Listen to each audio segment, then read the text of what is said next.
سعودیہ نے جو فیصلہ کیا یہ صرف عقل مندانہ ہی نہیں ہے، بہت دلیرانہ بھی ہے۔ محمد بن سلمان کا امریکہ میں جا کر ابراہم اکارڈز میں شامل نہ ہونے کا اعلان کرنا کوئی معمولی بات نہیں ہے جی۔ ظاہر سی بات ہے کہ جہاں پہ اسرائیل ہوگا وہاں پہ آپ کا ایگزسٹنگ امریکن اسلحہ ہے وہ بھی کسی کام کا نہیں ہے۔ ایران اور سعودیہ کتنے آپس میں کلیش میں تھے، اب ایک دوسرے کی ضرورت کا احساس ہو گیا ہے۔ آج پاکستان اور افغانستان کلیش میں ہیں، کل ایک دوسرے کی ضرورت کا احساس ہو جائے گا۔ پاور کا جو مرکز تھا، چلے ہم وہ ڈیپ اسٹیٹ کے اوپر ابھی نہ بھی جائیں تو بظاہر تو نظر آتا ہے نا کہ پاور شفٹنگ ہو رہی ہے۔ اب جس کو بھی امریکہ سے شکایت پیدا ہوتی ہے چائنا لپک کے اس کا ہاتھ تھام لیتا ہے۔ چائنا انٹیلیجنٹلی اپنی پروکسیز کے تھرو ہر جگہ پہ کاؤنٹر کر رہا ہے امریکہ۔ سعودیہ ہو، پاکستان ہو، چائنا ہو، یہ سارے کے سارے امریکی سسٹم کی نیا ڈبو رہے ہیں، لیکن ٹرمپ صاحب کو کندھے پہ بٹھا رہے ہیں۔ ایکشن کا ری ایکشن اندھا بہرا ہوتا ہے۔ یہی آپ کو مودی کا بھی مذہبی ٹچ ملے گا۔ یہاں ریاست مدینہ بن رہی تھی، یہ ساری چیزیں ان میں کامن، یہ ہے وہ ڈیپ اسٹیٹ کا اصل ایجنڈا۔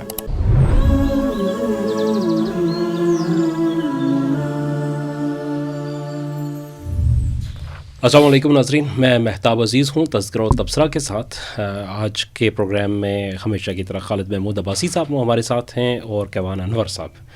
فروخ بھائی اس دفعہ موجود نہیں ہیں آج ہمارے ساتھ، اور پروگرام میں ہم نے جو موضوعات سلیکٹ کیے ہیں آج گفتگو کے لیے ان میں سر فہرست ایران ہے۔ ایران کا واقعہ جو ہے وہ پوری دنیا میں اس وقت ہیڈ لائن کا موضوع بنا ہوا ہے، تو ظاہر ہے ہم بھی اسی سے آغاز کریں گے اپنا۔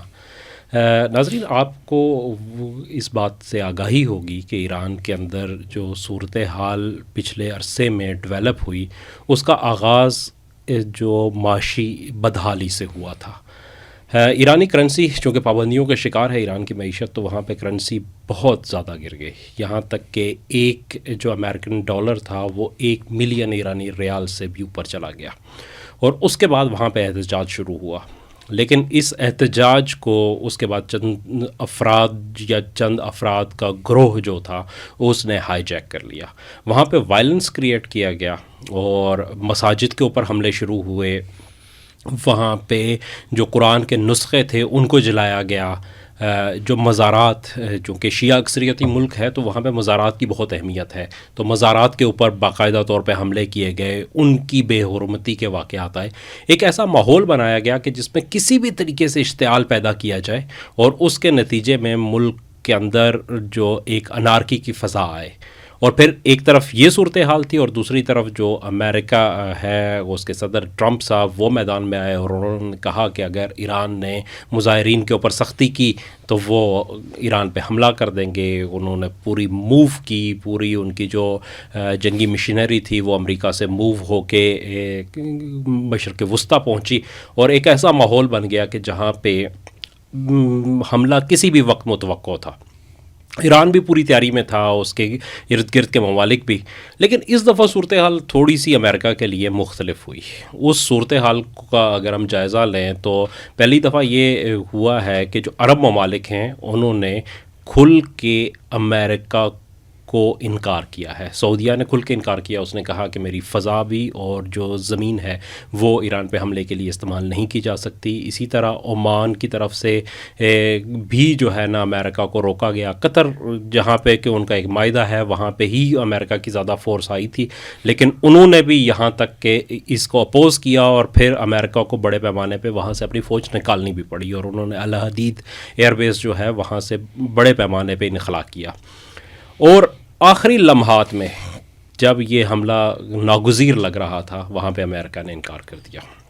اب اس کے بارے میں بہت ساری تھیوریز ہیں کہ یہ کیوں ہوا، لیکن ایک خبر جو میری نظر سے گزری تھی اس میں یہ کہا گیا کہ یہ ایک امریکن سورس کی خبر تھی کہ پینٹاگون کے اندر جب حملے کے بارے میں آخری اجلاس ہو رہا تھا تو اس میں ٹرمپ صاحب نے پوچھا کہ کتنی کامیابی کے چانسز ہیں، تو ان کے جو پینٹاگون کے وہاں پہ ریپریزنٹیٹیو تھے انہوں نے انہیں بتایا کہ اس حملے میں ہمارے جو امکانات ہیں کامیابی کے وہ لیس دین 5% ہے۔ کامیابی کس چیز کو انہوں نے کہا اس کے بارے میں بھی اس میں بیان کیا گیا تھا کہ انہوں نے کہا کہ قیادت کو ہم ختم کر دیں گے اور وہاں پہ جو امریکن کی زبان میں رجیم چینج ہو جائے گا۔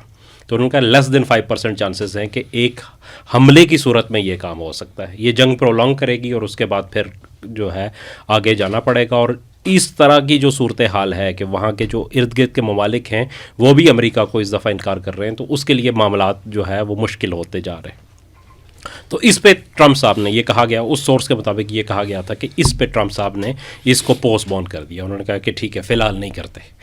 تو باقی چیزیں کیا ہے اس کے حوالے سے ہم ڈسکس کریں گے، اور آغاز جو ہے وہ خالد صاحب سے کریں گے کہ خالد صاحب ہمیں اس دفعہ جو ہے نا بہت ساری چیزیں نئی دیکھنے کو ملی ہیں، اور اسپیشلی جو چیز میرے لیے بڑی انٹرسٹنگ تھی کہ وہ جو ایک سیکٹیرین جو ایک پوائنٹ آف ویو ہوتا تھا اس خطے کے اندر، ایران ورسز عرب، تو وہ ہمیں جو ہے نا وہ ڈائلیوٹ ہوتا ہوا نظر آیا. اور ایک خوشائند چیز ہے کہ سعودیہ نے انکار کیا اس کے اوپر کہ ایران پہ حملہ ہونے جا رہا ہے. آج سے اگر 5-10 سال پہلے دیکھیں تو شاید سعودیہ کے لیے سب سے بڑی خواہش یہی تھی کہ ایران کے اوپر حملہ کر لے. ایک تو اس نے انکار کیا، اور پھر ایران کی طرف سے بھی بہت پازیٹیو سٹیپ ہمیں دیکھنے کو ملے کہ جس کے اندر سیکٹیرین جو ہے، چونکہ بہت ساری پراکسیز کو ایران کنٹرول کرتا تھا. تو یہ جو تبدیلی ہے اس کے بارے میں آپ بتائیے کہ یہ کیا چیز آپ کو نظر آ رہی ہے؟ بسم اللہ الرحمن الرحیم. خیر دیکھیں، پازیٹیو سائن تو یقیناً ہے، اس میں کوئی شک نہیں ہے. کریڈٹ کس کو دینا ہے؟ حالات کو دینا ہے، ایران کو دینا ہے، یا سعودیہ کو دینا ہے؟ تو دیکھیں حالات کا بھی دخل ہے، یعنی بہت کچھ آدمی حالات سے سیکھتا ہے، لیکن آپ کو پتہ ہے ہر کوئی نہیں سیکھتا. جس کو اللہ تعالیٰ نے کوئی سمجھ دی ہو، عقل دی ہو، وہ سیکھتا ہے. جو اپنے سے مخلص ہو وہ سیکھتا ہے. تو یقین جہاں تک ایران کا معاملہ ہے نا، دیکھیں ایران کی مجبوری بھی بہت بڑھ گئی تھی. پہلی بات یہ کہ اس نے جتنی بھی پراکسیز رکھی ہوئی تھی نا، وہ ایک ہر جگہ سے ان کے پاؤں اکھڑ چکے ہوئے تھے، اور ایران اب اس پوزیشن میں نہیں تھا کہ اپنی پراکسیز چلا سکے. نمبر 1 اپنا وہ جو عرب والا اس کا ایجنڈا تھا وہ اب اس کے لیے ممکن بھی نہیں رہا تھا. نمبر 2 نمبر 3 اب اس پہ آنسلاٹ آ رہی تھی. تو ایران کا تو اگر فرض کریں یہ تھا تو یہ بہت کوئی غیر معمولی بات نہیں ہے کہ وہ تو جیسے بندہ عذاب الہی دیکھ کر ایمان لے آئے تو اس سے کوئی فرق نہیں پڑتا بڑا. تو ایران کو میں کریڈٹ نہیں دے پا رہا، بد قسمتی کہہ رہے ہیں جو بھی کہ میرا تعصب نہیں ہے اس میں، جو میری سمجھ میں آ رہا ہے. میں اصل میں یہ سارا کریڈٹ دینا چاہتا ہوں محمد بن سلمان کو. اور آپ کو معلوم ہے کہ بہرحال اب اس پہ کوئی الزام لگ جائے کہ میں اس سے کچھ لیتا ہوں تو اس سے پہلے میں نے کبھی اس کے حق میں کوئی اچھی بات نہیں کی، آپ کے علم میں. لیکن یہ کہ بہرحال وہ آدمی کو اس معاملے میں give the dual is due والی پالیسی ہونی چاہیے کہ شیطان بھی کوئی اچھا کام کرے تو وہ کہنا چاہیے. میں یہ نہیں کہہ رہا کہ محمد بن سلمان شیطان ہے، میں یہ کہہ رہا ہوں کہ اس نے سیکھا ہے حالات سے. وہ پہلے کیا تھا اب کیا ہے یہ سمجھنا چاہیے اور اپریشیٹ کرنا چاہیے. تو بولڈ اسٹیپ ہوتے ہیں. اور خاص طور پر آپ اگر دیکھیں وہ ایک ملک کا سربراہ ہے، ایکٹنگ سمجھ لیں وہ ہے، وہی ہے بادشاہ. اس ملک میں ہو کیا چکا ہوا ہے کہ جب یہ والا سٹانس لیا تھا شاہ فیصل نے تو وہ اسسینیٹ ہو گیا تھا، اور خاندان کے آدمی نے کیا تھا، بھتیجے نے کیا تھا. تو یعنی آپ سعودی جو ہے نا، یہ جو فیملی ہے رائل فیملی، اس کے اندر امریکی انفلوئنس کا اندازہ لگائیں. اور اب تو وقت کے پلوں سے بہت سا پانی مطلب اب تو اور بھی زیادہ ہو چکا ہوا تھا. 9/11 کے بعد تو بہت زیادہ ہو گیا ہوا تھا. تو اب اس کی یعنی سعودیہ نے یہ جو فیصلہ کیا یہ بہت بولڈ بھی ہے، یہ صرف عقل مندانہ ہی نہیں ہے، بہت دلیرانہ بھی ہے. اور یہ ایک واضح طور پر امریکہ کو ناراض کرنے والا فیصلہ ہے. اب امریکہ ناراضگی ظاہر کرے یا نہ کرے ایک علیحدہ مسئلہ ہے، لیکن یہ نہیں ہوتا کہ اس سے امریکہ ناراض نہ ہو. ٹھیک ہے، تو بہت بہادرانہ فیصلہ بھی ہے، بہت عقل مندانہ فیصلہ بھی ہے. اور ایک بات جو کہنا بھی مشکل تھی نا، جو زبان پہ بھی نہیں لائی جاتی تھی، اور وہ یہ کہ دیکھیں بھٹو صاحب نے بھی کہا تھا کہ اسے پاکستانی بم کہنا، اسلامی بم نہیں کہنا، پھر نہیں بنا سکیں گے. ٹھیک ہے نا. تو یہ حالات ہیں دنیا کے، یہ بھٹو صاحب کے زمانے میں یہ حالات تھے، اب تو اور بھی زیادہ شدید ہو گئے تھے. تو اب آپ اس میں آپ دیکھیں کہ لوگ کہہ رہے ہیں لائک نیٹو، جیسے نیٹو کا اتحاد تھا ایسے سعودیہ اور ترکی اور پاکستان کا اتحاد. یہ دنیا کے جو چیس گیم ہے نا اس کے اوپر بغاوت ہے، سیدھی بغاوت ہے. ٹھیک ہے، یہ جو ان اناؤنسڈ ورلڈ اسٹیٹ ہے نا، ایک یہ اسٹیبلشمنٹ ہے نا، یہ اس سے بغاوت ہے. جیسے ریاست کے اندر ہوتے ہیں نا ریاست کے باغی، تو اگر آپ دنیا کو ایک ریاست مان لیں جس کا سربراہ وہ جو بھی ہیں وہ ان کو مان لیں، تو یہ در حقیقت ان سے کھلا اعلان جنگ ہے. تو اس اعتبار سے سر یہ اس صدی کا، یہ 21ویں صدی کا بہت بڑا ایک ٹرننگ پوائنٹ آپ اسے کہہ سکتے ہیں جو سعودیہ نے یہ کیا ہے. اب باقی اس کے بعد اس میں میری محبتوں کو شامل کر لیں تو یہ ہے کہ سعودیہ کو یہ حوصلہ 9 مئی کے بعد ملا ہے، یا 7 سے 10 مئی کے بعد ملا ہے، یا مئی 25 کی ہماری جنگ کے بعد ملا ہے. اور اس پہ اللہ کا شکر ادا کرنا چاہیے کہ انہوں نے اس سے حوصلہ پکڑا ہے اور بہت بڑا قدم اٹھایا. پھر یہی نہیں ہے، انہوں نے کچھ اور بھی کیا ہے نا. انہوں نے جو یمن میں کیا ہے، جو سوڈان میں، جو اب وہ صومالیہ میں کر رہے ہیں، تو یہ ساری چیزوں کو جمع کریں تو اب ہم کہیں گے سعودیہ تاریخ کے صحیح سائٹ پر آ کر کھڑا ہو گیا. تو ان کو کریڈٹ دینا چاہیے اس کا. اس میں سوری اگر آپ جی اجازت تو ایک چیز ایڈ کروں. خالد صاحب یہ سوال بھی ہے، ایک پوائنٹ آف ویو بھی ہے. جیسے سر آپ نے ایران کو کہا کہ حالات کے جبر کے تحت ایران اس جگہ پہ آ کے کھڑا ہوا ہے. سر ایک لحاظ سے دیکھیں تو کیا سعودیہ بھی اسی کانٹیکسٹ میں نہیں اپنے قبلے درست کیے اس نے؟ کیونکہ یہ جو سر لیبیا، سوڈان، یمن، صومالیہ، تو ایک طرف سے نظر نہیں آتا کہ سعودیہ کا بھی گھیراؤ تنگ ہو رہا تھا. اور ظاہر ہے اس جگہ پہ ہیلم آف افیئرس پہ بیٹھ کے تو آپ کو تو ساری رپورٹس، انٹیلیجنس رپورٹس بھی آ رہی ہوتی ہیں. تو سعودیہ کا بھی تو گھیراؤ ہو رہا تھا. تو یہ دو جو ممالک تھے، یہ دونوں کیونکہ ٹارگٹ پہ تھے. اصل میں نے یہ بات کیوں کہی، بہت میں نے وہ یعنی کوشش کی ہے کہ قریب آ کے اس کے جو نا اصل صورتحال ہے اس کے قریب آ کے بات کروں. یعنی ایران کا جو کچھ بھی ہو رہا تھا نا، وہ اب بالکل کھلا کھلا نظر آنا شروع ہو گیا تھا، اندھے کو بھی نظر آ رہا تھا. سعودیہ میں کلا جو آپ کہہ رہے ہیں نا گراؤ اور یہ ابھی اس طرح ظاہر نہیں ہوا تھا. اس کے آثار تھے، وہ جو coming events cast their shadows before ہوئے نا، وہ ہیں. تو عقل مند تو وہی ہوتا ہے نا، تھوڑا سا جو پہلے اندازہ لگا. میں نے عقل مندی کا لفظ اس معنی میں استعمال کیا. اگر اب بھی وہ نہ اندازہ لگاتے تو نہ لگاتے. جیسے دبئی کو نہیں اندازہ کیا ہو رہا ہے، بالکل ٹھیک ہے نا. یا یہ کہ ہم نہ اندازہ لگاتے کہ کیا ہونے والا ہے. تو یہ جو کوئی یہ اندازہ لگا لے تو بہرحال یا تو اس کے آثار پیدا ہونے سے بھی پہلے جو اندازہ لگا لے وہ تو ویژنری ہے، وہ مستقبل میں دیکھنے والا، وہ تو بہت ہی کمال کا بندہ ہو گیا نا. لیکن وہ کہ جو آثار سے اندازہ لگا لے وہ بھی یعنی وہ کہ اسے آپ عقل مندوں میں شامل کریں. ایران کا معاملہ آثار کا نہیں رہا نا، صحیح، وہ تو بالکل کھلے حقائق کا ہو گیا. بالکل وہ کھلے حقائق. اس لیے میں نے دونوں میں فرق کیا. یہ تو میں نے صرف ایک بات بتائی ہے نا، یہ والی. وہ سعودیہ نے اور بھی تو دیکھیں نا سر، محمد بن سلمان کا امریکی دورے پر وہاں پر جا کے امریکہ میں جا کر ابراہم اکارڈس میں شامل نہ ہونے کا اعلان کرنا، یہ کوئی معمولی بات نہیں ہے جی. صحیح، ٹھیک ہے. اپنے ملک میں بیٹھ کے بات اور ہے، وہاں بیٹھ کے کرنا اور بات ہے. پھر آپ اس چیز کو دیکھیں، کھلے بندوں یہ بات کہنا کہ جب تک آپ فلسطینیوں کی آزاد ریاست کو تسلیم نہیں کریں گے ہم وہاں پہ فوج بھیجنے کی حمایت نہیں کریں گے. صحیح. آپ سمجھ سکتے ہیں نا جی، یہ جو بھی دنیا میں جو ہے نا اس وقت پاورز ہیں، یہ باتیں آسان نہیں تھیں. اور جو سعودیہ کا ماضی ہے اس میں بالکل نہیں، بالکل کلیئر پوزیشن لے رہے ہیں. یہ بہت بڑا یو ٹرن ہے سعودیہ کا، اور بہت خوش کن. جتنا ہمیں کبھی خوشی ہوئی تھی نا اپنے یہاں یہ جو تبدیلی آئی تھی اس کی، ویسی ہی خوشی کی بات یہ بھی. صحیح.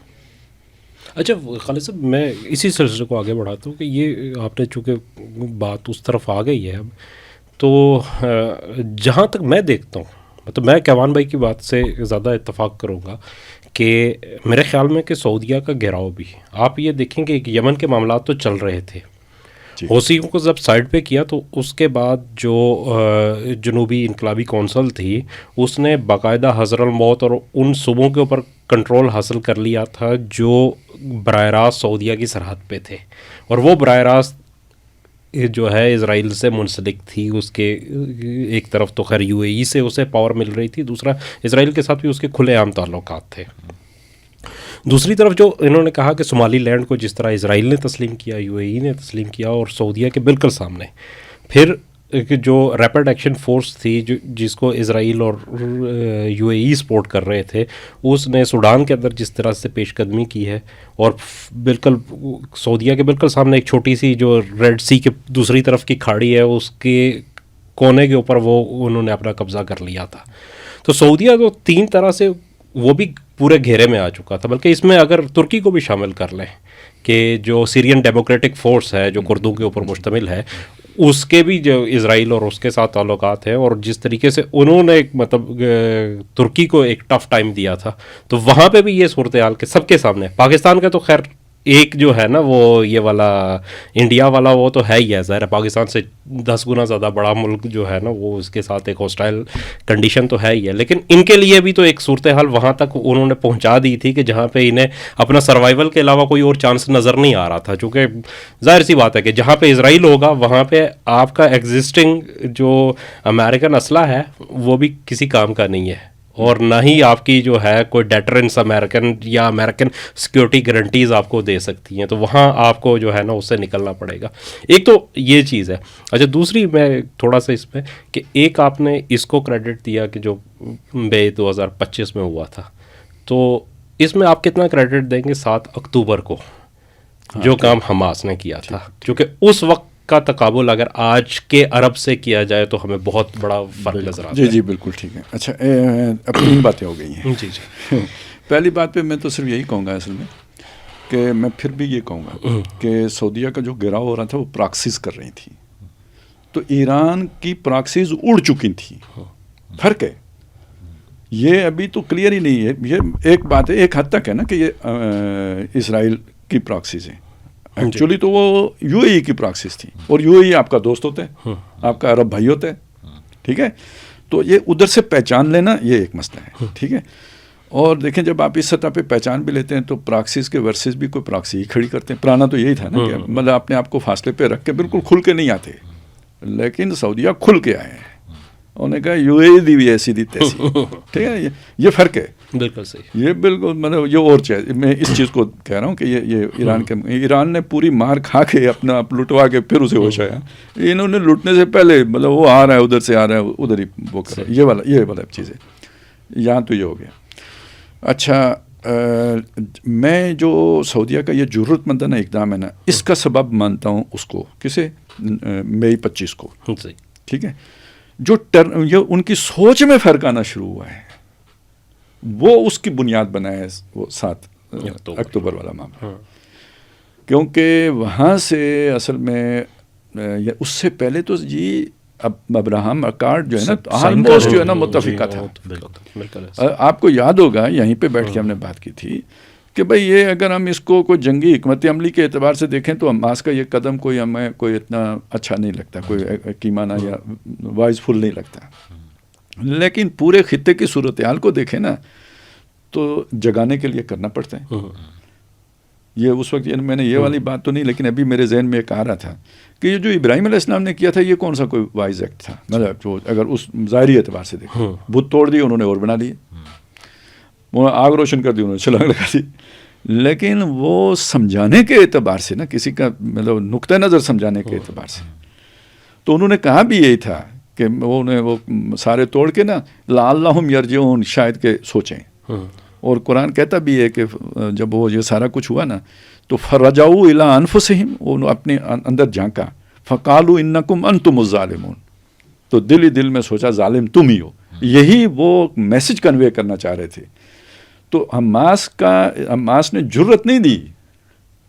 میں کہوں کہ سعودیہ کے اندر جرت حماس کے قدم سے پیدا ہوئی ہے. میں یہ یعنی ان کے لیے جو سوچنے والے لوگ ہیں، پالیسی میکر ہیں، ان کے عوام کے اندر جرت بھی پیدا ہوئی ہے. اسے وہ اس کا نفی نہیں کر رہا، میں سوچنے والے لوگوں کی، پالیسی میکرز کی بات کر رہا ہوں. وہاں سے ان کی سوچ میں فرق پیدا ہونا شروع ہوا ہے.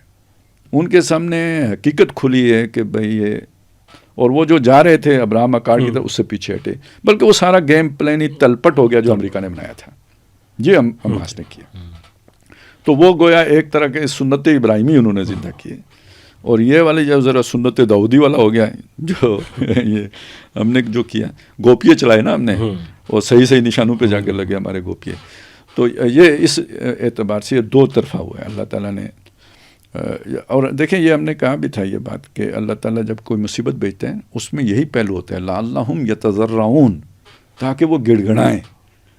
تو یعنی بعض جگہوں پہ کہا لوٹیں، وَلَنُذِيقَنَّهُم مِّنَ الْعَذَابِ الْأَدْنَىٰ دُونَ الْعَذَابِ الْأَكْبَرِ لَعَلَّهُمْ يَرْجِعُونَ، ہم بڑے عذاب سے پہلے چھوٹے تکلیف پہنچائیں گے، شاید کو پلٹ آئیں. تو جسے پلٹنے کی توفیق ہو گئی نا وہ سارا کچھ دیکھ کے، تو اس کو کریڈٹ دینا چاہیے. یہی اللہ کا منصوبہ تھا. تو یہ جو ظلم ہوا حماس پر، یا فلسطینیوں پہ کہنا چاہیے، حماس تو انٹیکٹ ہے، تو وہ اس کے نتیجے میں اگر ذہن بدل گئے ہوں اور سوچیں بدل گئی ہوں اور ویژن کلیئر ہو گیا ہو تو لعلہم یرجعون ہو گیا. بے شک. ٹھیک ہے. اب یہ کہ ہم نے بڑھ کے مکہ بھی مارنا ہے، یہ ایک دوسری بات تھی. تو وہ پہلا مکہ تو بہرحال امت مسلمہ میں ہم نے چلایا نا. بالکل صحیح. ٹھیک ہے. ایک نئی ہم نے ریت ڈالی اور پھر وہ ہمارے اسٹائل میں وہ مصیبت آئی یو اے ای کے اوپر ہی، لیکن یہ کہ وہ اسٹائل ہمارے والا ہی ہے. وہ جو ایک ہوتا ہے نا بس ہلا ہے جو ہی تو آیا ہے فائر، تو وہ والا کام سعودیہ نے شروع کیا ہوا ہے. Precision strike. ہاں. ویسے سر سوری میں اجازت دیں اس کو سر، ایک تو یہ ہے نا کہ الائنمنٹ ہوئی کہ وہ کہتے ہیں نا enemy of my enemy is my friend. تو وہ جو 7 اکتوبر والا جیسے آپ نے کہا، تو ایک لحاظ سے آنکھوں سے وہ جو پردے تھے ابراہیم اکارڈ کے وہ اللہ نے اتار دیے، اور ظاہر اللہ کا پلان بھی جیسے آپ ہمیشہ کہتے ہیں کہ یہ جو باطل کے پلان اس کے بیچ میں ہی چل رہا ہوتا ہے. تو ایک تو وہ الائنمنٹ ہو گئی کہ مشترکہ جو دشمن ہے وہ اسرائیل ہے یا اسرائیل کے پراکسیز ہیں جو اس ریجن میں کام کر رہے ہیں. ویسے سر یہ ہے کہ میں مطلب یہ سوچ رہا تھا جب آپ بات کر رہے تھے کہ اگر یہ چیس بورڈ کے اوپر یہ پورا منظرنامہ رکھا جائے اور اس کو اس طرح مطلب ذرا ایک شعوری انداز میں جیو اسٹریٹجک انداز میں دیکھا جائے تو ایکچولی بندہ بڑا انجوائے کرتا ہے. وہ اس طرح رضی دادا نہیں کہتے کہ پاپ کارن اور پیپسی رکھ کے تو بیٹھ کے اب دیکھو، تو تقریباً وہ والا اس وقت سیناریو ہے کہ ادھر ایک موو چل رہی ہے ادھر دوسری موو چل رہی ہے. نہیں ہے کیونکہ اصل کول ہو کے دیکھیں، کیونکہ اصل میں دیکھیں چھینٹے اڑ رہے ہیں نا، انسانی خون کے چھینٹے اڑ رہے ہیں. بالکل. تو وہ چیز ہے تو تکلیف دے. لیکن یہ کہ بہرحال جو خوشی کی بات ہے کہ ہم نے مری ہوئی امت مسلمہ زندہ ہوتے ہوئے دیکھا. میں اسی کانٹیکسٹ میں کہ ٹھیک ہے نا جی. تو الم تر الی الذین خرجوا من دیارہم وهم الوف حذر الموت فقال لهم اللہ موتوا ثم احیاهم. نہیں دیکھے وہ لوگ جو ہزاروں کی تعداد میں تھے، گھروں سے نکل پڑے تھے موت کے ڈر سے، تو اللہ نے کہا مرو، پھر اللہ نے انہیں زندہ کر دیا. صحیح. ٹھیک ہے. تو ہماری امت مسلمہ کی حالت 9/11 کے بعد مرے ہوئے لوگوں کی تھی. بالکل. اب وہ ہمیں زندہ ہوتے ہوئے نظر آ رہے ہیں. تو بہرحال ان کو کریڈٹ ہم اگر پہلے تنقید کی ہے، برا بلا کہا ہے، تو اسی فراخ دلی کے ساتھ پھر کریڈٹ بھی دینا چاہیے. اور یہی سر اب انٹرنیشنل کمیونٹی کے یہ ایک نیٹو لائک بلاک، میں بالکل ہماری طرف سلوٹ ہے. کس کو؟ محمد بن سلمان. صحیح. اچھا خالد صاحب، اس میں ایک چیز اور جو ہے میں کر دو فی سبیل اللہ کہ یہ بات تو ہو گئی، چلے یہاں پہ تو ایک پازیٹیو ہمیں نظر آ رہا ہے، لیکن ہمیں ایک دوسری چیز نظر آئی ہے. اسی دوران ایک اور ڈیولپمنٹ ہوئی کہ امریکہ نے پابندی لگائی مصر، لبنان اور اردن میں اخوان المسلمین پہ. تو یہ تینوں ممالک وہ ہیں جن کی سرحدیں ملتی ہیں اسرائیل کے ساتھ، اور یہاں کی جو اسلامی تحریک تھی اس کا ایک اثر رہا ہے کہ وہ فلسطین کے جو ہے نا اس کو جو ہے انہوں نے پناہ بھی دی لوگوں کو، وہاں پہ جو ساتھ وہ دے سکتے تھے اس کو دیا، دامے در میں سخنے قدمے ہر طرح سے جو ہے ان کے ساتھ رہے. اور تینوں کو مصر کے اندر تو خیر پہلے بھی بہت قربانیاں دی ہیں، اور یہی حال لبنان کے اندر بھی ہے کہ لبنان میں خود جب 2023 میں تھا تو وہاں پہ میں پتہ چلا تھا کہ کتنے لوگوں کو اسرائیل نے شہید کیا، اس کے پراکسیز کے ہاتھوں شہید ہوئے، اسرائیل کے جو ایسیسینیشن اٹیمپٹ سے اس کے اندر لوگوں کو شہید کیا گیا. تو مطلب یہ تو ہمارے سامنے جو ہے نا وہ حزب اللہ بہت بڑا ایک قداور اس کے سامنے بن کے آئی جب ایران کی انہیں پوری حمایت حاصل تھی. لیکن بنیادی طور پہ حزب اللہ 80s کے بعد کی ہے، لیکن اگر تاریخی تسلسل میں اگر وہ ہم دیکھیں تو وہ یہی اسلامی تحریک تھی اخوان المسلمون، جنہوں نے مزاحمت بھی کرتے رہے اور جو فلسطین کی حمایت بھی کرتے رہے وہاں پہ اس کو کیا. اور پھر اردن کے اندر، اردن میں بھی ہم نے دیکھا کہ جب لوگ آئے جس طریقے سے ہوا، وہ خیر لمبی کہانی ہے کہ پھر بلیک فرائیڈے میں کیا ہوا تھا، اور وہ اس کی طرف نہیں جا رہے. لیکن میں صرف میرا سوال یہ ہے کہ یہاں پہ یہ امریکہ نے پابندی لگائی، ایک تو ہم اس کو ڈسکس کریں گے، اور دوسری چیز یہ ہے کہ اس کے اوپر وہ رابطہ عالم اسلامی جو سعودیہ کے کنٹرول میں ہے، جو محمد بن سلمان کی پالیسیز کو لے کے چلتا ہے، اس نے اس کا خیر مقدم کیا. تو اب یہاں پہ ہمیں جو ہے نا وہ ٹوسٹ دیکھنے کو ملتا ہے. اچھا یہ دیکھیں جی، اس میں اصل میں دیکھیں مسئلہ کیا ہے. ایک تو ہے تحریک اسلامی بر عظیم پاک و ہند کی، اور ایک تحریک اسلامی مطلب ایک اعتبار سے وہ پہلے شروع ہو گیا تھا، اگر آپ اخوان کو کہیں تو وہاں پہلے شروع ہو گیا تھا کام، وہ مصر کی ہے. لیکن جو کام وہاں پہ پہلے شروع ہوا تھا نا، آپ اگر پڑھیں، کم از کم میری پرسیپشن یہ ہے کہ مجھے وہ تبلیغی جماعت سے ایک ملتا جلتا کام نظر آتا ہے. وہ کوئی اس کے اندر مجھے کوئی اتنا احیائی جذبہ نظر نہیں آتا، کم از کم اسلامی احیا کا جذبہ نظر نہیں آتا. مسلمانوں کے اٹھان کا جذبہ تو ضرور تھا اس میں. یہ تو در حقیقت سید قطب ہیں جنہوں نے اس کے اندر فکر کی انجیکشن کا کام کیا ہے. اور سید قطب جو ہے نا، وہ تقریباً یوں کہہ لیجئے کہ وہ تو مولانا مودودی رحمۃ اللہ علیہ سے انہوں نے وہ ساری فکر لی ہے اور وہ انجیکٹ کی ہے اخوان کے اندر. یہ میں فرق کیوں کر رہا ہوں؟ یہ میں فرق اس لیے کر رہا ہوں کہ یہ جو اخوان ہے، ان کی یعنی جو ایک سوچ ہے یا جو فکر ہے یا جو ان کا وہ ذہنی جو ساخت ہے نا، اس کے اندر وہ فکر اس طرح اتنی گہری نہیں تھی جتنی کہ برعظیم پاک و ہند میں ہمیں نظر آتی ہے یا مولانا مودودی رحمۃ اللہ علیہ کے اپنے تربیت یافتہ لوگوں میں ہمیں نظر آتی ہے. ان میں جذباتیت کا پہلو زیادہ تھا. اس کا ایک نتیجہ یہ نکلا کہ یہ ایک اسلامی سوچ سے چلے گئے ایک جو مسلم قومی سوچ ہوتی ہے اس کی طرف، اور یہ بہت ارلی ٹائم پہ ہو گیا. اور اسی میں ان کا پھر مصر کی فوج کے ساتھ بھی ہمانگی ہو کے تو یہ جو حملے شملے ہوئے نا اسرائیل کے اوپر، اور وہیں سے ان کی اسٹرینتھ کا جب اندازہ ہوا مصر کو، تو ان بادشاہوں کو یعنی اپنی فکر پڑ گئی. تو اصل میں یہاں سے ان کے برے دور کا آغاز ہوا. اور وہ جمال عبد الناصر نے اور پھر یہ جو ہے نا وہ انور السادات، اس دور میں یعنی وہ تو آج کل ہمیں پتہ نہیں ہے، بہت بدترین ٹائم گزرا ہے اخوان کے اوپر ان لوگوں کے ہاتھوں. اچھا، پھر اسی طرح حافظ الاسد ہوتا سا یہ شام والا، یہاں پہ بھی بمبارمنٹ کی گئی ہے باقاعدہ. ان کے گاؤں اڑائے گئے ہیں. مصر میں تو میں تھوڑا سا خالد صاحب انٹرپٹ کروں گا. مصر میں تو حسن البنا، شیخ حسن البنا کو جب شہید کیا گیا تھا تو اس وقت تو شاہ فاروق کی حکومت تھی. جی، اس وقت اس نے حکومت. اور اسی کے بعد میں جب پھر جمال عبد الناصر نے اس کا تختہ الٹا تو وہ انہوں نے ساتھ دیا اس وقت. لیکن بعد میں پھر اس نے پھر شروع کیا. تو وہ تو آپ پڑھیں تو اب بھی رونگٹے کھڑے ہو جاتے ہیں. یعنی اس طرح کے جو ہے نا تشدد اور ظلم اور ستم جو ہے نا مصر میں بھی ہوا، شام میں بھی ہوا. اس وقت ان کا سب سے بڑا سپورٹر سعودی عرب تھا. کس کا؟ اخوان کا. بالکل ایسے مطلب سعودی عرب سے پوری سپورٹ ملتی تھی.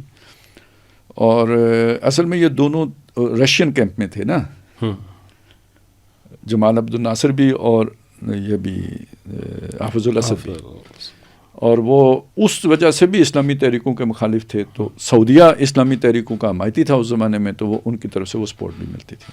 تو جہاں مخالفت والی بات ہے تو وہاں یہ والی بات بھی. سعودیہ کی یہ پالیسی انڈر اٹیک آئی ہے نا 9/11 کے بعد.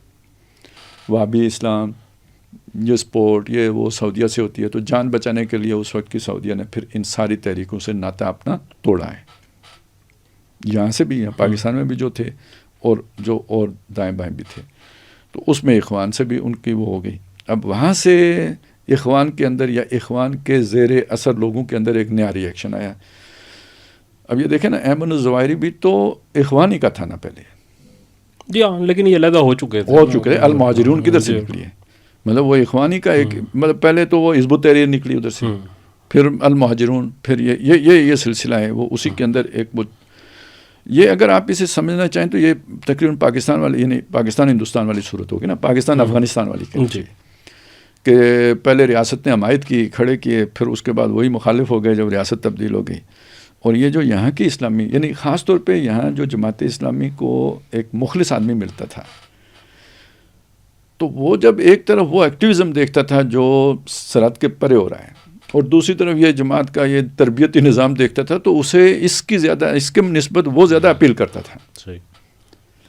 تو یہ جماعت کے اوپر بھی ایک موقع پر یہ یہاں پہ بلکہ اب بھی وہ ایک نیریٹو ہے جو بیچا جاتا ہے کہ جناب یہ ساری دہشت گردی کے پیچھے وہ غلط تعبیر ہے دین کی. یہ چیز وہاں پہ بھی آئی ہے. وہ پھر جو رد عمل آیا تو وہ تکفیری سوچ بھی جنم دیا اس میں سے. اور یہ ساری تکفیری سوچ بہرحال اسی عرب جو ہے نا اٹھان کے اندر سے نکلی ہے. یہ اس علاقے میں بھی ادھر ہی سے جو ہے نا درآمد ہوئی ہے. افغانستان میں بھی ادھر ہی سے آئی ہے. نہیں، لیکن یہ تو خالد صاحب اگر مطلب جو میری انڈرسٹینڈنگ ہے اس کے مطابق تو مجھے یہ لگتا ہے کہ اخوان کی نسبت یہ زیادہ شیخ عبد الوہاب نجدی صاحب کا جو افکار تھے اس سے زیادہ پھوٹی ہے. میں نے عرب کہہ دیا. ٹھیک ہے. ان میں جوش جذبہ زیادہ ہے تو وہ ہے نا, تو انہیں بس وہ چیز پسند آتی. تکفیر دیکھیں, تکفیر والا معاملہ جو ہے یا مطلب وہ بالکل دوسرے کو گمراہ قرار دینا, یہ اخوان سے زیادہ تو وہاں جاتی ہے. یہ سب میں مشترک ہے. میری بات سنیں, جب کوئی کہتا ہے کہ مومنین میں, تو باقیوں کو کیا کہہ رہے ہیں؟ ٹھیک ہے, سافٹ ویئر سے وہی بات کہہ رہے ہیں. جب کوئی کہتا ہے اہل سنت والجماعت ہمیں, تو اس کا کیا مطلب, باقی کون ہے؟ سمجھ رہے ہیں میری بات کو؟ تو تھوڑی تھوڑی تکفیر طریقے کی ہر ایک میں پائی جاتی ہے. ایسا نہیں ہے کہ یہ سارے جو ہے نا بڑے لاڈلے پیارے دلارے ہیں, نہیں, وہ ذرا ٹیکنیکل طریقے سے کر کے ذرا, یا کوئی کسی کو بدعتی کہہ رہے ہیں تو کیا کہہ رہے ہیں, سمجھ رہے ہیں نا میری بات کو؟ یہ سارے ہی ایک دوسرے کی تکفیر ہی کر رہے ہوتے ہیں.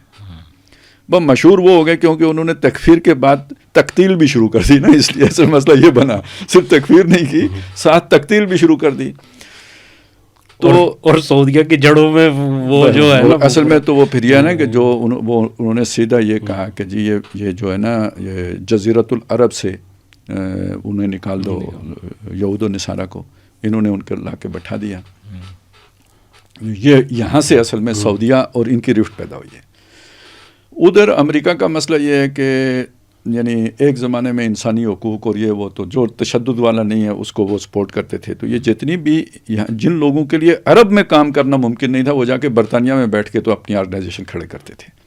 تو گویا وہ یہ 9/11 کے بعد مسائل پیدا ہوئے ہیں سارے, جس میں سارا ویسٹ مخالف ہوا اس سوچ کے, پولیٹیکل اسلام والی تھاٹ کے, اور ان کے تتبع میں پھر ظاہر ہے سعودی عرب بھی مخالف ہو گیا. یہاں سے وہ ایک نیا پروسیس شروع ہوا جو چل رہا ہے, وہ اب چل رہا ہے تو چلتا رہے گا.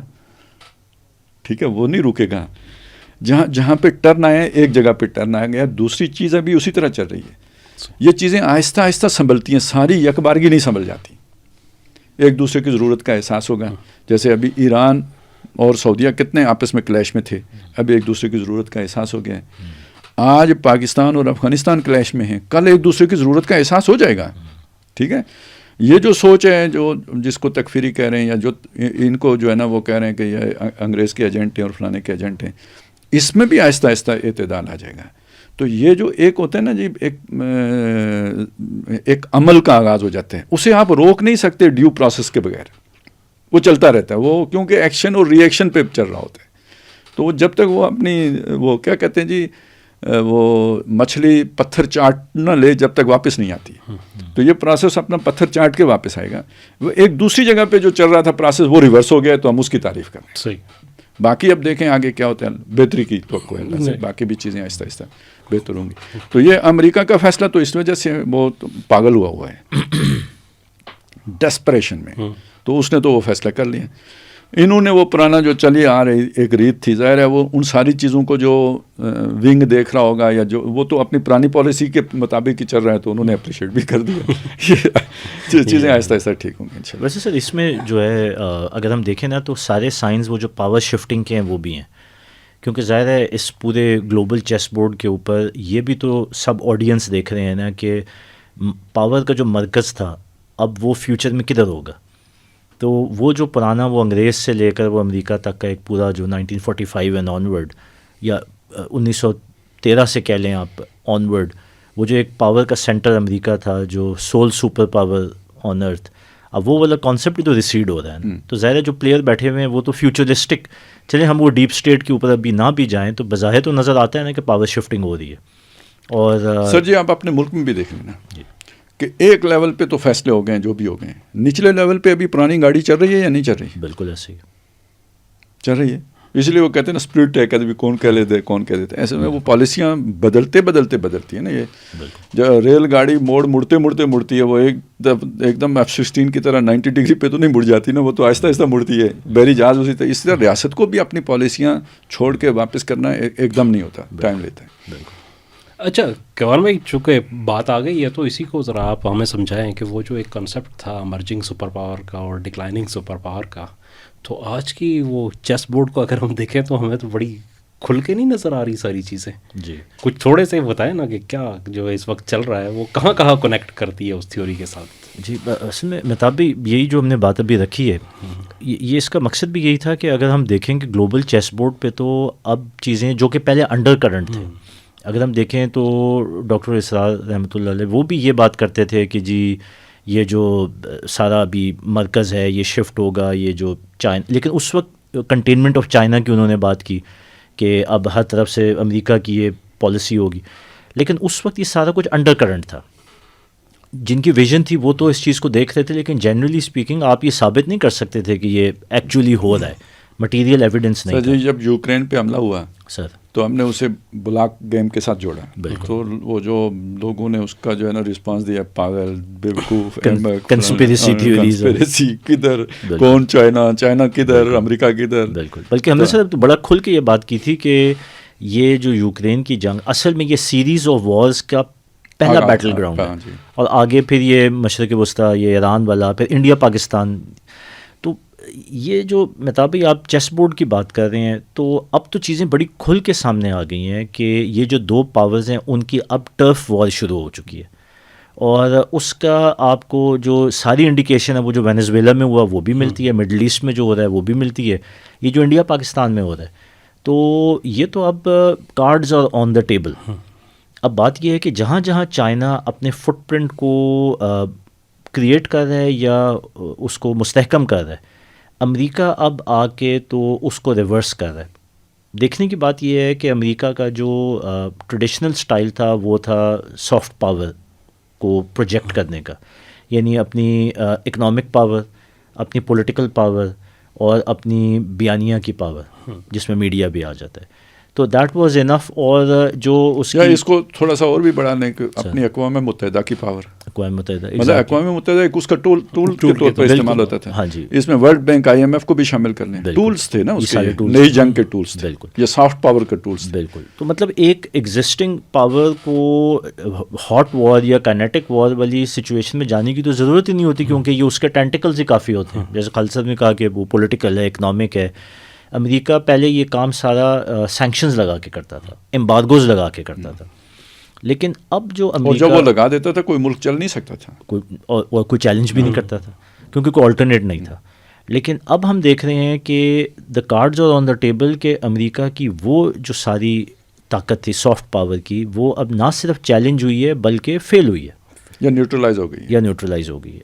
تو اب امریکہ ڈیسپریشن کی حالت میں، جیسے سر آپ نے بھی بات کی، اب کھل کے میدان میں آیا ہے، اور جو اس کے پاس آخری پلر رہ جاتا ہے وہ ہے اس کی ملٹری مائٹ کا، جس کے اوپر وہ اب سارا Venezuela is one, Greenland کے اوپر، کینیڈا کے اوپر، چلیں اسٹیٹمنٹس کے حد تک کی، لیکن مائنڈ سیٹ، اور پھر یہ جو مڈل ایسٹ کے اندر یہ جو ایران کے اوپر ساری یہ جو اب اللہ نہ کرے لیکن جو بظاہر لگ رہا ہے کہ آگے آنے والی جنگ ہے. تو اب دیکھیں یہ چیز تو نظر آ رہی ہے کہ جو ریئیکشن، ایکشن اینڈ ریئیکشن.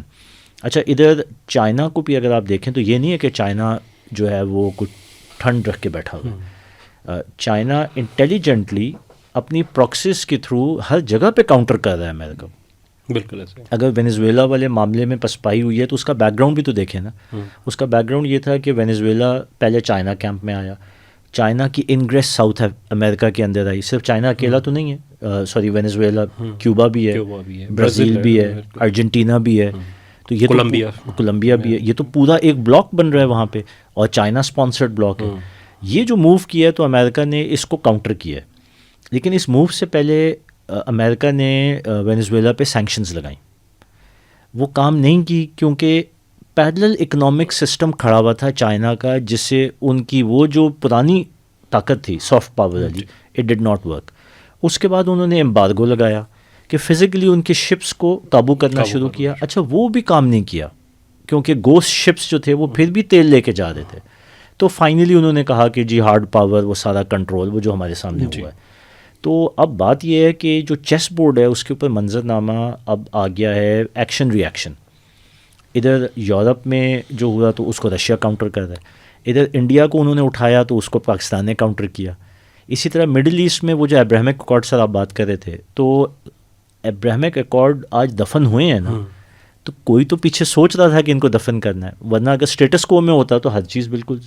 اب اس میں ہم کہہ لیں کہ حماس نے کس بیس پہ کیا، اس کے پیچھے سوچ کیا تھی، وہ مطلب ساری ایک جسٹیفیکیشنز ہوں گی، لیکن آن دا گراؤنڈ تو یہ نا ایکشن ری ایکشن ہو رہا ہے. تو ہے تو اب یہ دو بلاکس کی ٹرف وار، اور میں تو یہ کہوں گا پچھلی بات سے اگر ہم اس کو جوڑیں کہ یہ جو اس وقت الائنمنٹ ہو رہی ہے، چاہے اس میں ایران سعودیہ ہو یا پاکستان سعودیہ ٹرکی ہو یا اس کے علاوہ جو باقی سارے یہ لیبیا میں سیریا میں یہ ساری جو ایکشنز ہوئے ہیں، وہ جو کہتے ہیں کہ ایک پرچم تلے ہم سارے ایک ہیں، تو اب وہ پرچم چائنا کا لگتا ہے کہ سب کو الائن کر کے اپنے مفاد کی خاطر ہی، لیکن یہ ہے کہ بلاکس کون سے ہیں.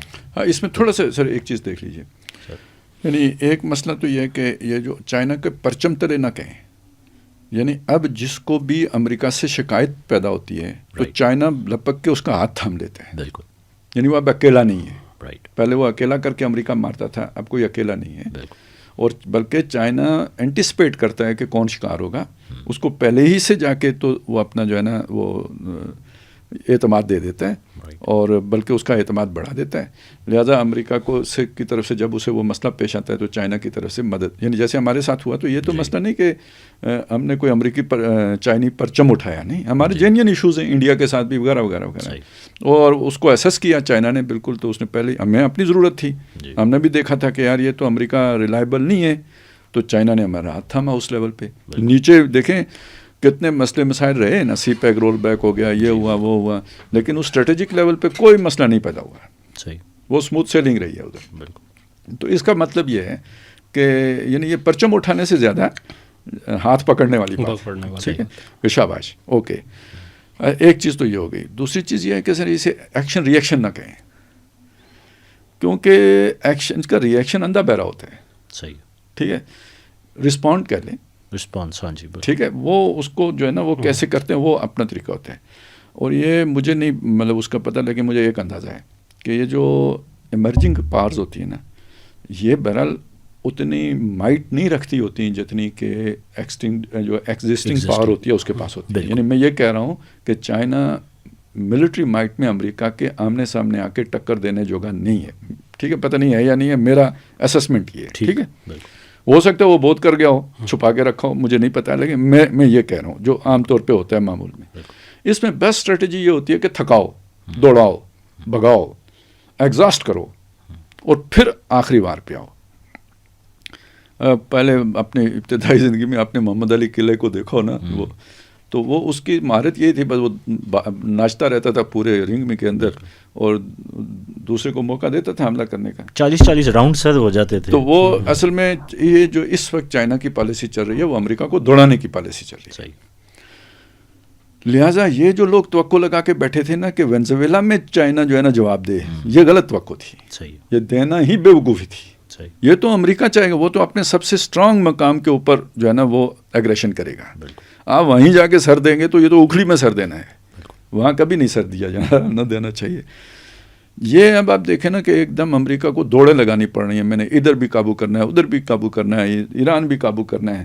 یہ ہوتی ہے اصل بات، بوکھلا دینا، بوکھلاٹ میں مبتلا کر دینا. یہاں غلطیاں ہوتی ہیں. پھر ایک تو یہ کہ جب آپ اتنی بڑی جنگی مشینری کو حرکت دیتے ہیں تو اتنا ہی آپ کی وہ ہو رہی ہوتی ہے جناب، معیشت کے اوپر بوجھ آ رہا ہوتا ہے. ٹھیک ہے، اتنی آپ کے جو ہے نا وہ جو بھی آخر انسان ہی ہیں، تھکاوٹ بھی ہوتی ہے، سارا کچھ ہوتا ہے. تو یہ اگر آپ 2-3 سال اس طرح مسلسل دوڑائیں کسی کو تو پھر اس کے بعد اس کی طاقت آدھی ہی رہ جاتی ہے. اور پبلک اوپینین سے تو یہ میں تو سیرت سے ترجیح دیکھتا ہوں نا کہ وہ کوئی اقدام نہیں کیا، جنگی اقدام کوئی نہیں کیا، لیکن ایسا کچھ ضرور کیا کہ جس کی وجہ سے مکے والوں کو مدینے پہ حملہ کرنا پڑا. صحیح.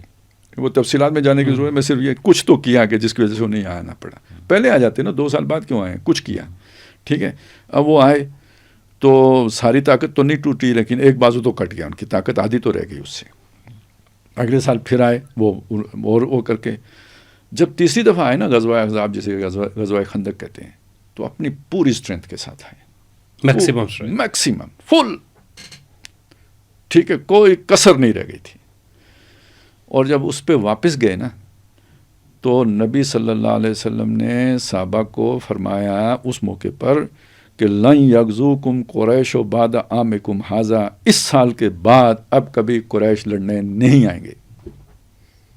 وَلَٰكِنَّكُمْ تَغْزُونَهُمْ، اب تم جاؤ گے. ٹھیک ہے، وار نہیں رکی ہے، وار چل رہی ہے، لیکن اب یہ ہے کہ فرق ہو گیا ہے. تو اس کا مطلب ہے نبی صلی اللہ علیہ وسلم کے یعنی وہ عمرہ کرنے کے لیے پہلے سال بھی جا سکتے تھے, نہیں گئے. پہلے ان کو ان کے میکسیمم کو جو ہے نا یوٹیلائز کرنے کا موقع دیا. جب وہ اس میں ناکام ہو گئے, اب جب آپ گئے نا تو وہ اپنا دفاع نہیں کر سکے. اس وقت کا انتظار کرنا پڑتا ہے. اگر آپ سمجھدار لیڈرشپ ہے نا تو پھر آپ جا کے ایک دم نہیں ٹکر لیتے, پہلے تھکاتے ہیں. ظاہر ہے وہ ایک سپر پاور ہے, یا جو امریکہ کی مائٹ ہے, آپ اس کا اندازہ لگا سکتے ہیں نا, یہ کوئی عام تو مسئلہ نہیں ہے. تو اس کے ساتھ آمنے سامنے آ کے ایک دم وہ نہیں ہے. تو اس اصل میں اس لیے کہہ رہا تھا کہ یہ جنہیں آج ہم کہہ رہے ہیں نا کہ جی پرچم تلے, یہ سب اگر اس سطح پہ جا کے دیکھیں نا تو ان کے لیے ایک کیا حیثیت رکھتے ہیں, جو مطلب جو چیرے جائیں, پھاڑے جائیں اور ان کے دشمن کو تھکانے کے کام آئیں. صحیح. ایران انوالو ہوگا, لڑے گا, ٹھیک ہے, چائنا پوری مدد دے گا, چائنا کا کچھ نہیں بگڑے گا. جو تکا بوٹی ہوگی وہ ایران کی ہوگی, اور جو تھکے گا وہ امریکہ ہوگا. بالکل ٹھیک ہے. تو یہ وقت اللہ ذالک سب کے ساتھ یہ سوچتے چلے جائیں. ایک پاکستان کا معاملہ مختلف رہے گا, کیونکہ یہ انہیں مستقبل کے لیے بھی چاہیے. وہ جو کہتے ہیں نا ہمارے لیے حیثیت پاکستان کی وہی ہے جو امریکہ کے لیے اسرائیل کی حیثیت تھی. تو وہ اس سارے علاقے کے انتظام انسرام کے لیے ایک لیئر ہوتی ہے نا درمیان میں, جو انگریز نے بھی رکھی تھی. جی, بفر زون. نہیں, مینجمنٹ کے اعتبار سے. اچھا.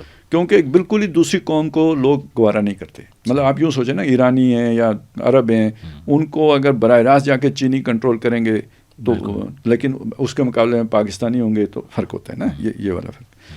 تو یہ اصل میں عربوں کو جو دانہ ڈالا گیا تھا وہ یہ کہ جو چائنا پوزیشن لے رہا ہے یہ پوزیشن لے گا اسرائیل, اور عربوں کی پوزیشن وہ ہوگی جو اب چائنا کے حوالے سے پاکستان کی ہوگی. صحیح. ٹھیک ہے نا, وہ مینیجریل رول جو ہوگا نا درمیانی لیئر والا, وہ عربوں کا تھا اس ڈیزائن میں. صحیح. چائنا ڈیزائن آتا ہے تو وہ رول پاکستان کا ہوگا. لہذا پاکستان کی جو سیکیورٹی پر جو کچھ کیا جائے گا وہ کسی اور کے لیے نہیں کیا جائے گا. صحیح. بس یہ فرق ہے. لیکن جب تک یہ 10 سال لگیں, 15 سال لگیں, کیونکہ یہ کافی ٹائم لگے گا امریکہ کو پگھلنے میں. صحیح. تو اس میں جتنا بھی لڑائیاں ہوں گی تو چائنا پراکسس کے ذریعے سے لڑے گا. اور پراکسس اس کے جیسے آپ مچھلی کے کانٹے کے آگے وہ لگاتے ہیں, گوشت لگاتے ہیں نا, یا شیر کو قابو کرنے کے لیے بکری رکھتے ہیں چارے کے طور پر. تو یہ اصل میں ابھی ہم سب چارے کے طور پر استعمال ہوں گے. صحیح.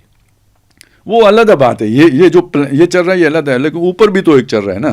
جی بالکل. یہ جو چارے کے طور پر استعمال کرنے کی کوشش ہوگی, یہیں سے ہمیں ابھرنے کا موقع ملے گا. یہ ہے اصل میں میری خوش امیدی. یہ کسی اور طرف سے ہے, کیپیسٹی بلڈ. یہ جو ہے نا, ہاں, یعنی یہ اس دنیا پہ جو چیس بورڈ ہے اس کی بنیاد پر نہیں ہے. یہ تو اس آسمانی جو ہے نا پلان, اس کے وجہ سے صحیح. کہ اسی میں تو خاک میں مل اور آگ میں جل, جب خشت بندے تب کام چلے, ان خام دلوں کے عنصر پر بنیاد نہ رکھ تعمیر نہ کر. تو یہ بھٹی دہکا کون رہا ہے؟ یہ چائنا اور امریکہ دہکا رہے ہیں. چارے کے طور پر استعمال کسے کر رہے ہیں؟ یہ ہمیں کرنے کے لیے کر رہے ہیں. لیکن یہی وہ بھٹی جو دہکے گی تو ہمیں کندن بنا کے نکالے گی, تو پھر مطلب وہ منصوبے دونوں کے ناکام ہوں گے. یہ ہے اصل میں جو اپنے سر اس کو میری خوش امیدی ہے. بڑے یہ جو سیرت سے جوڑے ہیں سر, یہ بڑا ایک خوبصورت اینگل ہے, کیونکہ اگر ہم وہ جو پاور شفٹ کا جو پورا تھیسس ہے اس کو بھی دیکھیں تو یہ بات بالکل اپنی جگہ ہے کہ جو ایگزسٹنگ سپر پاور ہوتی ہے وہ ملیٹریلی تو اس کا ہجوم بہت زیادہ ہوتا ہے, اور اسی لیے تو وہ جنگ پہ آتی ہے نا الٹیمیٹلی, کیونکہ وہ اس کا سینٹر وہ جو سارا ایسس کرتی ہے تو وہ جنگ پہ غالب نظر آ رہی ہوتی ہے. اور وہ ہے بھی. اب دیکھیں نا, چائنا کا صرف چائنا سے باہر ایک اڈا ہے, ملٹری اڈا, تو امریکہ کے 800 ہیں. تو اور سارے سی روٹس, لینڈ بیسز, ہر جگہ پہ کنٹرول ہے ان کا. تو اس میں تو کوئی, لیکن سر اس میں انٹرسٹنگلی جو آپ نے بھی بات کی ہے کہ نبی پاک صلی اللہ علیہ وسلم نے ان کو 2-3 سال, وہ تیسرے سال پھر کہا, پھر کلیئر ہو گیا کہ اب نہیں آتے. سر اس کے پیچھے جو نہیں, 5 سال 5 ہیں. اچھا 5 سال 3 واقعات. سر اس کے پیچھے بھی اگر دیکھیں تو وہ جو تھیوری کہتی ہے نا پاور شفٹنگ, وہ کہتی ہے کہ ایگزسٹنگ سپر پاور بظاہر جب ملٹری میں بہت اسٹرانگ بھی نظر آتا ہے, لیکن جو چیلنجنگ پاور آتی ہے وہ فائنینشلی اس سے زیادہ مستحکم ہو چکی ہوتی ہے. آج سر اگر ہم دیکھیں تو یہ ایک فیکٹ ہے کہ امریکہ اگر اکنامکس یا فائنینشیل پوائنٹ سے دیکھیں تو امریکہ سے بہت زیادہ اسٹیبل ہے. چائنا اسٹیبل ہے ٹریڈ کے پوائنٹ آف ویو سے بھی, یا افراد کی انکم کے پوائنٹ آف ویو. صرف وہ جو کہتے ہیں ہیڈ لائن نمبر نہ دیکھیں کہ جی امریکہ اتنا کما رہا ہے جی ڈی پی میں تو چائنا اتنا کما رہا ہے. اصل میں تو یہ ہے کہ قرضوں کا حجم کیا ہے اور جو اس کی انکم سورس ہے یا انکم کیپیسٹی ہے وہ کس کی زیادہ ہے. تو دنیا میں 60% ٹریڈ تو اس وقت چائنا کر رہا ہے. افراد کے اسی لیے لحاظ میں کہہ رہا ہوں کہ چائنا اگر دیکھیں اب کیا ہے، مطلب فرض کریں چائنا براہ راست جنگ میں جاتے ہیں جی تو اس کا یہ سارا اسٹرکچر اگر اڑ جاتا ہے تو پھر تو یہ ساری معیشت مال غنیمت ہے جو اس کے ہاتھ لگے گی. بالکل. اور چائنا کو یہ پتہ ہے کہ یہ میری کمزوری ہے. ہاں یہ میری کمزوری ہے. تو اب جب آپ کو اپنی کمزوری معلوم ہے تو آپ نے وہ نہیں کرنا. اب آپ کا ایک بہت آہنی مکہ میری طرف آ رہا ہو، میں اسے ہاتھ پہ روکوں گا تو بیوقوفی کروں گا نا. میں سائڈ پہ ہی ہو سکتا ہوں، وہ جائے دیوار سے لگے، پھر جو بھی ہو وہ آپ جانے دیوار جانے، مجھے کیا ضرورت ہے بیچ میں آنے کی. اور اس آپ کا پوائنٹ بالکل ٹھیک ہے کہ یہی وجہ ہے کہ ٹیرف والا معاملہ ہوا چائنا نے ریئیکٹ نہیں کیا، وینیزویلا ہوا ریئیکٹ نہیں کیا. لیکن اگر ہم دیکھیں کہ پراکسیز کی پوزیشننگ تو چائنا پوری طرح سے پوری طرح لگا ہوا ہے اور انگیج بھی کر رہا ہے. اچھا کیوار بھائی، اس میں جو سب سے بڑی بات آتی ہے جس پہ آج کہا جا رہا ہے کہ امریکہ دھمکیوں پہ کیوں آیا ہے یا ملٹری مائٹ کا استعمال اس کے لیے مجبوری کیوں بن گئی ہے، وہ چائنا جو ہے اکنامکلی جو امریکہ کی اسٹرینتھ ہے اس کو بیسکلی بلیٹ کر چکا ہے. سافٹ اسٹرینتھ جو تھی وہ اڑا دی. مطلب اس میں سب سے بڑی بات یہ کہی جا رہی ہے کہ جو سوئفٹ سسٹم تھا فنڈ ٹرانسفر کا یا پیسے کسی جگہ بھیجنے کا، دنیا میں جس طریقے سے پیسے بھیجے جاتے تھے تو وہ امریکن کنٹرول میں تھا. اسی وجہ سے ڈالر دنیا کی جو اسٹیٹس پیسے بھیجتی تھی، اسٹیٹ بھی عام لوگ بھی کسی ایک سے بینک سے دوسرے بینک میں بھیجنا ہے تو وہ سوئفٹ سسٹم میں استعمال ہوتا تھا. تو چائنا نے اس کے مقابلے میں CIPS سپس جو ہے نا وہ لے کے آ گئے اور وہ آج ہو گیا. تو ذرا بحیثیت بینکر ہمیں ذرا یہ بھی تو سمجھا دیں گے یہ ہے کیا اور یہ کیسے کام کرتا ہے، چونکہ یہ وہ معاملات ہیں جن سے عموماً لوگوں کی واقفیت نہیں ہوتی. جی بالکل. مہتاب بھی دیکھیں وہی جو سافٹ پاور کی ہم نے بات کی تو یہ تو اس کے ٹولز ہیں نا. جس طرح ہم نے کہا کہ پولیٹیکلی IMF پہ ہے، ورلڈ بینک پہ ہے، یونائٹڈ نیشنز پہ ہے، یہ ساری جو ان کی سافٹ پاور تھیں. ایک امریکہ کی سافٹ پاور پروجیکشن کا بہت بڑا ٹول تھا کرنسی. اچھا کرنسی میں اب دو چیزیں آ جاتی ہیں. ایک تو یہ ہے کہ جو ٹریڈ ہونا ہے، اور یہاں پہ پیٹرو ڈالر آتا ہے، ٹریڈ ہونا ہے تو وہ کس کرنسی میں ہونا ہے. تو 1945 کے بعد جو نیا دنیا کا نظام آیا اس میں ایک چیز جو انہوں نے انشور کی، کیونکہ یورپ سارا تباہ ہو چکا تھا تو ایک ایگریمنٹ ہوئی جس کو بریٹن ووڈز ایگریمنٹ کہتے ہیں کہ ساری یورپین اقوام جو ورلڈ وار 2 کی وکٹم تھیں انہوں نے مشترکہ طور پہ یہ ایگری کیا کہ ہماری کرنسی امریکی ڈالر کے ساتھ لنک ہوگی، اور ڈالر پیچھے گولڈ کے ساتھ لنک تھا. تو یہاں سے ڈالر کو ایک ریکگنیشن ملی.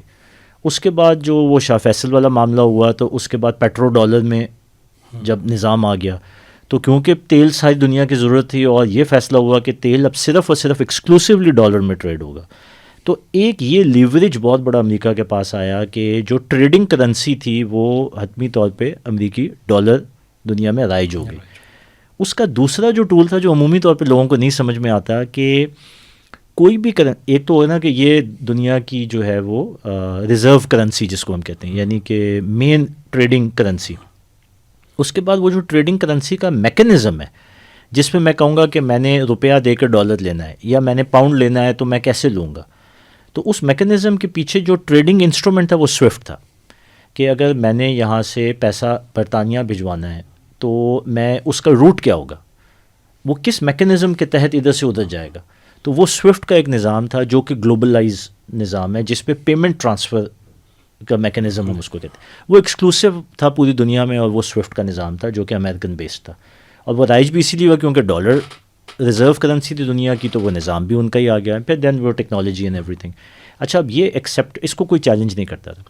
یہ پاور کیوں تھی؟ کیونکہ جب بھی کسی ملک پہ سینکشن لگانی ہوتی تھی، کیونکہ سوئفٹ کا نظام امریکہ کے کنٹرول میں تھا یا امریکہ کا سارا انفلوئنس اس کے اوپر تھا، تو جس ملک کو اگر آپ نے اس کے اوپر سینکشن لگانی ہے تو آپ کہو کہ جی اس کے اوپر کوئی ٹریڈ نہیں کرے گا، اور ٹریڈ اس لیے نہیں کرے گا نہ اس کو کوئی پیسہ بھیج سکتا ہے نہ وہ کسی کو پیسہ بھیج سکتا ہے. تو کیا کر لے گا؟ زیادہ سے زیادہ بیرل میں رکھ کے اپنا تیل دے دے گا، وہاں سے گندم لے لے گا.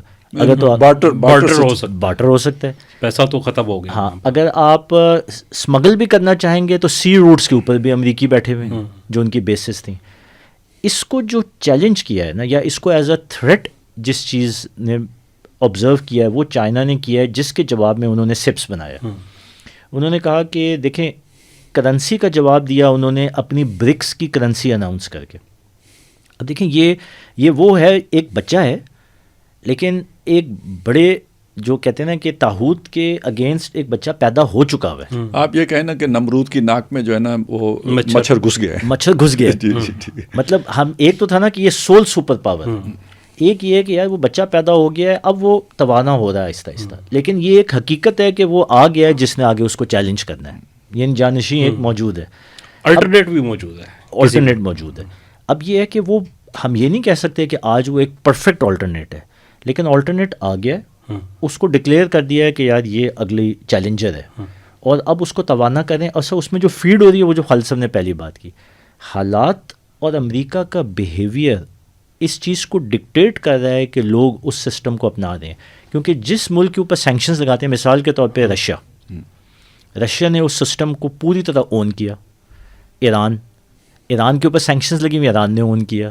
لیبیا، اس کے بعد باقی سارے یہ جتنے ممالک ہیں، وینیزویلا لے لیں، ارجنٹینا لے لیں، جہاں پہ بھی امریکہ نے آ کے اپنی سینکشنز لگائی ہیں، اس کے ریئیکشن میں ان ملکوں نے کہا ہے کہ اور چارہ ہی نہیں تھا، اور کوئی چارہ ہی نہیں تھا. تو ایک طرف یہ سپس ہو رہا ہے، دوسری طرف ہمیں نظر رکھنی چاہیے کہ چائنا بیکڈ اب برکس کی کرنسی بھی اناؤنس ہوئی ہے، ٹھیک ہے، جس کو تقویت ملی ہے سر محمد بن سلمان نے، جب اس نے چند سال پہلے، اور یہ 7 اکتوبر سے پہلے کا واقعہ ہے، جس کے بعد 7 اکتوبر ہوا ہے، اب دونوں کو ریلیٹ بھی کر سکتے ہیں، کہ اب ہم اپنے تیل کو ایکسکلوسیولی ڈالر میں نہیں کریں گے بلکہ باسکٹ آف کرنسیز میں کریں گے، جس میں یوان بھی شامل ہے، اور یہ جو برکس کی کرنسی ہے اس کو بھی ہم مد نظر رکھ رہے ہیں. یہ میرے خیال میں امریکہ کے تاج کو ہلانے کے لیے یہ ایک سٹیٹمنٹ کافی تھی، اور اس کے بعد ہی بہت کچھ ہوا ہے جو منظرنامے پہ ہمیں پولیٹیکلی نظر آتا ہے. تو اب امریکہ کی وہ جو سافٹ پاور ہوتی ہے سر، وہ پوری طرح سے چیلنجڈ ہے، اور ہمیں یاد رکھنا چاہیے کہ ہمارا پاکستان کا بھی ایک ایگریمنٹ ہو چکا ہوا ہے چائنا کے ساتھ، جس میں چائنا کے ساتھ جو لین دین ہوگی وہ یوان میں ہوگی، US ڈالر میں نہیں ہوگی.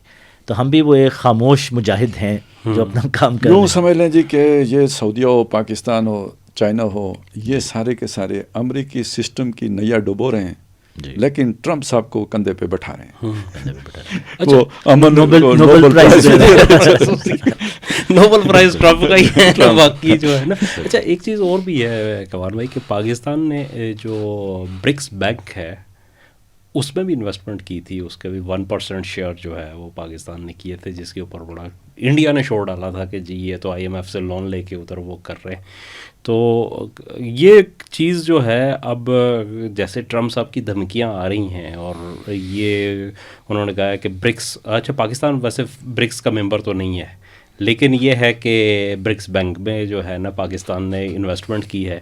تو اس کو آپ کس نظر سے دیکھتے ہیں کہ کیا یہ مطلب کوئی ویجیلنٹ جو ہے نا، ہمیں ویجیلنسی اس میں نظر آتی ہے، یا صرف جو ہماری قیادت ہے وہ اس نے اس لیے کہ چائنا ہے اس کے پیچھے تو اس نے کر لیا؟ سر اصل میں تو بات یہ ہے کہ پاکستان کا وہ جو ماسک ہے اس کو کیوں اتارنا چاہتے ہیں اس میں تو کوئی شک نہیں ہے نا کہ ہم کس کیمپ میں ہیں، اور ہمیں بھی کوئی شک نہیں ہے کہ ہمارا مخلص کون ہے یا ہمارا فیوچر کدھر ہے.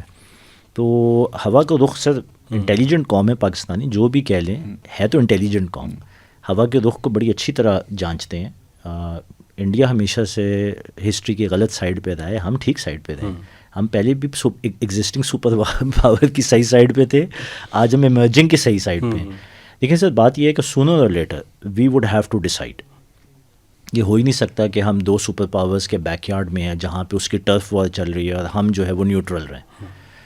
کوشش ہم پوری کر رہے ہیں کہ جب تک نیوٹرلٹی رکھ سکیں، لیکن میرے خیال میں اٹ از رائٹنگ آن دا وال. ہماری اس وقت ملٹری کیپیسٹی کہاں پہ ہے، ہماری اکنامک اس وقت بیکنگ کون کر رہا ہے، IMF کتنا لون دیتا ہے ورسز چائنا آپ کو کتنا سپورٹ کرتا ہے. ابھی ہم ڈیفالٹ ہو چکے ہوتے ہیں کہ پچھلے 2-3 سال میں دیکھیں اگر چائنا نے آ کے ہمیں بیل آؤٹ نہ کیا ہوتا. تو اس میں جہاں تک کرنسی رہی، اب یہ بھی حقیقت ہے کہ پاکستان کا چائنا کے ساتھ جو ٹریڈ اگریمنٹ ہے اس میں یہ ہے کہ ہم یوان میں ڈیل کریں گے. تو ٹیکنیکلی تو we are seeing everything without seeing it. تو بس وہی ہے جو خالد صاحب نے کہا کہ ادھر باقی یہ کہ لوگ کہتے ہیں یار فلانا دیکھنے کی ضرورت نہیں ہے. ابھی جب تک ایران کھڑا ہے تو ہم پیچھے. اگر ایران گر جاتا ہے، یہ رجیم گر جاتا ہے، تو پھر ہمیں جنگ لڑنی پڑے گی، لازمی بات ہے. پھر تو ہم آمنے سامنے آ گئے نا. بالکل. تو اس لیے بھائی ایران کے ساتھ ابھی ساتھ دینا چاہیے، بالکل، کیونکہ وہ آگے کھڑا ہے، آپ پیچھے کھڑے ہیں. بالکل. تو بس اتنی ساری بات یہ لوگوں کو نہیں سمجھ آتی. مطلب پتے ٹیبل پہ آ چکے ہوئے ہیں. ابھی میں آپ کو بتاؤں کہ یہ لاسٹ جو ڈیووس میں جو کانفرنس ہوئی ہے, اب تو چائنا بھی کھل کے سر, ہم چائنا نے آج تک کبھی اپنی پولیٹیکل پوزیشن کو اوورٹلی نہیں بیان کیا تھا, اوورٹلی تو چل ہی رہا تھا. یہ پہلی دفعہ چائنا نے آ کے کہا ہے کہ we can not afford Russia to lose the Ukraine war, because if Russia loses, then all focus of America and NATO would be on China. So we will not let them fall. یہ اب انہوں نے declared position رکھ لی ہے. تو اب تو پتے سارے ٹیبل کے اوپر ہیں کہ دا گیم از آن. بالکل ایسے ہی ہے. اچھا, اس پہ تھوڑا سا میں اور آپ سے سمجھنا چاہ رہا ہوں کہ اس معاملے کو, کہ ابھی امریکہ نے یہ کہا ہے کہ برکس جو کنٹریز ہیں یا وہ جو برکس کرنسی کی طرف جا رہے ہیں اس کے اوپر ان کا 100% میں ٹیرف لگا دوں گا. ٹھیک ہے, اب اس دفعہ کی جو برکس سمٹ ہونی ہے وہ انڈیا میں ہونی ہے, اور انڈیا برکس کا پریزیڈنٹ بھی بنے گا. تو یہ جو ہے اب کس کروٹ بیٹھے کا اونٹ اگر ٹرمپ صاحب جو کر رہے ہیں. پہلے ہی انڈیا کے اوپر ایک بڑا مسئلہ بن چکا ہے کہ رشیا سے آئل لینے کے اوپر اس پہ 25% ٹیرف لگا تھا, 25% اس کے اوپر جنرل ٹیرف لگا تھا, تو 50% ہو گیا اس کی سروسز کو بھی.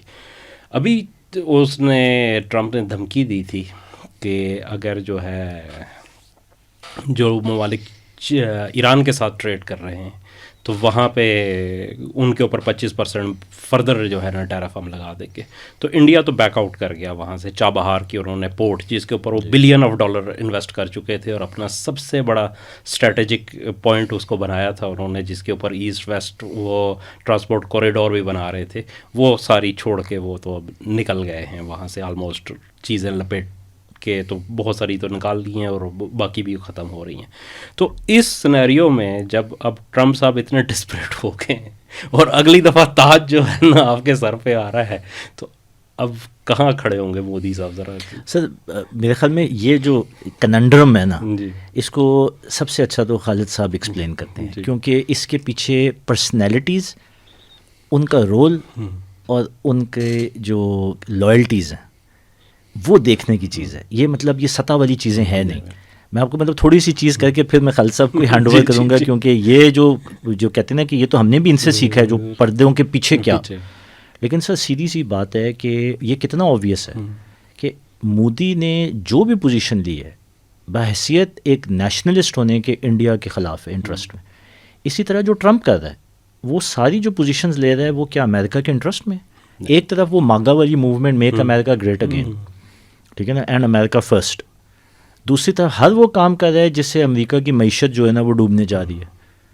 تو یہ جو پرسنالٹیز ہیں نا, ان کی رول اور ان کی لائلٹیز حقیقتاً کہاں ہیں اور بظاہر ان کی پوزیشن کیا ڈکٹیٹ کرتی ہے, یہ پورا ایک کننڈرم ہے. جی جی. تو اس کو سب سے اچھا تو خالد صاحب ہی ایکسپلین کرتے ہیں کہ who is who. خالد صاحب سے ہم سمجھیں گے, لیکن آپ یہ میں صرف آپ سے یہ پوچھنا چاہ رہا ہوں اس وقت میں کہ یہ کوئی برے وقت کی نشانی ہوتی ہے کہ آپ جناب برکس کا پریزیڈنٹ بھی ہو جب ٹرمپ نے جو ہے نا بالکل برے وقت کی نشانی. یہ دن برے آئے ہوئے ہیں, اس میں کیا شک ہے.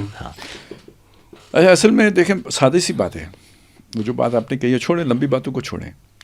یعنی جو ہم نے ابھی سارا کچھ بلڈ کیا ہے نا آرگومنٹ, اس کے نتیجے میں پاکستان کو برکس میں ہونا چاہیے یا نہیں ہونا چاہیے؟ بالکل ہونا چاہیے. ہونا چاہیے. کیوں نہیں ہے بتا بھائی, کیوں نہیں ہے؟ بالکل انڈیا کی وجہ سے نہیں ہے. انڈیا نہیں ہونے دے رہا. جی بالکل, ٹھیک ہے. اب ابھی آپ کہہ رہے تھے جلد یا دیر پاکستان کو یہ فیصلہ کرنا, اس سے پہلے انڈیا کو نہیں فیصلہ کرنا پڑے گا کہ اس نے برکس میں رہنا ہے یا نہیں رہنا. بالکل ٹھیک ہے. اور رہنے کی قیمت کیا ہے. بالکل. لہٰذا اگر ابھی آپ انڈیا کو دیکھیں نا, تو وہ اگر وہ ایران سے دور ہو گیا ہے, چابہار منصوبہ ترک ہو گیا, یہ ہو گیا, وہ ہو گیا, تو پھر سمجھ لیں کہ برکس سے بھی انڈیا گیا. صحیح. ہاں ظاہر اسے فیصلہ تو کرنا پڑے گا. ٹھیک ہے, گیا تو موقع کسے مل جائے گا آنے کا؟ ہمیں. ظاہر ہے. اور اگر نہیں گیا تو 100% ٹیکس. چلو دونوں باتیں. حل تربصون بنا الا احدى الحسنیین, دو بہترین باتوں میں سے اور کس بات کی تمہیں ہمارے بارے میں توقع ہے؟ تو ہمارے اعتبار سے یہ والی ہو یا یہ والی ہو, دونوں فائدے میں ہے. بالکل صحیح. تو برے دن اسی کو کہتے ہیں نا. ہمارے اچھے دن ہیں مٹی کو ہاتھ لگائیں سونا بن جاتی ہے، ان کے برے دن سونے کو ہاتھ لگائیں مٹی ہو جاتے ہیں. بس فی الحال اتنا ہی. ویسے سر خالد صاحب اب جب بات یہ آئی گئی ہے تو آپ تھوڑی سی اور روشنی ڈالیں. ہاں جی. یہ ہے تو بڑا انٹرسٹنگ، ہم تو بڑا انجوائے کرتے ہیں جب ہم نے آپ سے یہ سمجھا. سر یہ 4 پرسنالٹیز میں آپ کے سامنے رکھتا ہوں، ٹرمپ کی، مودی کی، نیتن یاہو کی، اور پھر ہمیں لعنت ملامت ملے گی عمران خان کی. سر 4 پرسنالٹیز جو ہے نا وہ اسٹیٹ کی لیڈرشپ لیول پہ تھیں، لیکن لائلٹی اسٹیٹ کے ساتھ نہیں تھی. ایک کی بھی نہیں ہے. 4 پروجیکٹس میں سے ایک پروجیکٹ ریورس ہوا ہے، وہ پاکستان میں ہوا ہے، باقی 3 قائم ہیں. تو یہ جو 4 پرسنالٹیز ڈپلوائے کی گئیں، لائی گئیں ہیں، یہ صدور prime ministers, leader of the state, لیکن اسٹیٹ کو ڈبا دیں. مطلب ہم نے پچھلی جو تھا اس میں نیتن یاہو کو بھی یہ رکھیں، اس کے سارے فیصلے اسرائیل کے مطلب حق میں ہیں، بہتری کے لیے ہیں، یا اسرائیل کی موت کے لیے ہیں. وہ اسے خود بھی پتہ ہے، اسی لیے نا اسرائیل سے نکل کے جا کے وہ بیٹھا ہے قبرص میں. بالکل. تو مطلب یہ جو مہتاب بھائی بھی بات کر رہے ہیں کہ یہ جو انڈیا کہہ رہا ہے یہ پھنس گیا، یہ برا ٹائم آ گیا، لیکن یہ ہے کہ اس کے پیچھے بھی کوئی ڈیزائن نہیں ہے. یہ جو پرسنالٹیز ان کے کوئی رول یا کوئی اسائنمنٹ نہیں دی گئی. اصل میں وہ ایک مشکل مضمون ہے، وہ بہت ساری اس کے بارے اس پہ پردے پڑے ہوئے نا. یہ جو ڈیپ اسٹیٹ کا کانسیپٹ ہے نا، میری سمجھ کے مطابق یہ جو عام پرسیپشن ہے وہ غلط ہے. ڈیپ اسٹیٹ کا صحیح کانسیپٹ عالمی حکومت کا ہے، عالمی ندیدہ کیا کہیں غیر مرئی حکومت کا ہے، جو نظر نہیں آتی. یہ جو اب بدلتی دنیا ہے نا، یہ اس کا ڈیسیژن ہے، عالمی حکومت کا فیصلہ ہے. اور اس عالمی حکومت کے اس فیصلے میں دنیا کے تمام طاقتور ملکوں کو کمزور کر دینا ہے اور کسی ایک ملک کو طاقتور رکھنا ہے، تب وہ عالمی حکومت قائم ہوگی نا. تو اس میں اتنے بڑے بڑے ممالک کی اب گنجائش نہیں ہے، جیسے انڈیا ہے، ٹھیک ہے نا. یہ ویسے ہی پوٹینشلی اس کی گنجائش نہیں رہتی نا. اسے وہ پرانے جو راجواڑوں والا نظام تھا وہ ٹھیک ہے، تاکہ وہ کسی کے سامنے وہ کھڑا نہ ہو سکے. پاکستان کا سائز ویسے ہی ٹھیک ہے. تو اسی طرح وہ نیا مشرق وسطیٰ کا نقشہ وغیرہ، یہ وہ جو ساری چیزیں تھیں نا. اچھا، اس نئے نظام کے اندر اسرائیل کی ضرورت نہیں ہے، نہ امریکہ کی ضرورت ہے، کیونکہ وہ اب شفٹ ہونا ہے کسی اور کی طرف. کمپنی وہی چلے گی صرف، یا وہ اب نئے جسد میں یا نئے اس میں لبادے میں ظاہر ہوگی. تو اب یہ سارے وہ کریکٹرز ہیں کہ جن میں یعنی کوئی ایک چیز نہیں ہے، بہت ساری چیزیں ہیں. ایک یہ آپ نے تو آپ صرف لائلٹی کی بات کی ہے نا، یہ انارکسسٹ بھی ہیں یہ سارے یا نہیں ہیں، یہ سارے نرگسیت پسند بھی ہیں یا نہیں ہیں. پیچھے سارے ایک ہی مطلب مزاج، سوچ. اچھا، سب کی مطلب الحمدللہ ماضی بھی ایک جیسا ہی ہے، کسی کا معلوم ہے کسی کا نہیں معلوم. صحیح. تو وہ چلے مجھے وہ یاد آ گیا، یعنی اصل میں ان ڈیپ اسٹیٹ کی ان مناسب تک پہنچنے کے لیے جس تربیت گاہ سے گزرنا پڑتا ہے نا، تو وہ ایپسٹین فائل والی تربیت گاہ ہے نا. بالکل. اب ذرا آپ ایک چیز کو دیکھیں، ویسے ان سب کے نام ہیں اس میں، میں یہی کہہ رہا ہوں، یہ تو بیسک تربیت گاہ ہے. اب آپ ایک چیز کو دیکھیں ہوتا کیا ہے. یعنی امریکہ میں آپ دیکھیں تو ابھی پچھلے دنوں ایپسٹینس فائل کا بہت غلغلہ تھا. بالکل. اور یہ اور وہ اور سب شور مچا رہے ہیں، کورٹیں بھی مچا رہی ہیں، سب ہو رہے ہیں. بالکل. سر جی، اس شور اور غوغے میں نیتن یاہو جا کے ملتا ہے ٹرمپ کو. ٹھیک ہے، ملاقات ہوئی. ملاقات کے بعد جناب ایک دم ایپسٹینس فائل جو ہے نا وہ گئی دوزخ میں، غائب. ٹھیک ہے، میڈیا سے غائب، اور ایران جنگ چھڑ گئی، اناؤنس. بالکل. اب آپ کو وہ ہینڈل سمجھ آیا، سافٹ ہینڈل سمجھ میں آیا کہ بھائی بندہ کدھر سے وہ قابو کیا جاتا ہے. تو اس لیے میں نے وہ یہ کہا تھا نا کہ جی فرعون کا گھوڑا جو ہے نا وہ سمندر میں اترنے کے لیے تیار نہیں، فرعون اترنے کے لیے تیار نہیں تھا، گھوڑا گھس گیا. تو ٹرمپ تیار ہو یا نہ ہو، وہ اسے گھسنا پڑے گا. اس میں ٹھیک ہے، پیچھے یہ والے سارے مسئلے مسائل ہیں.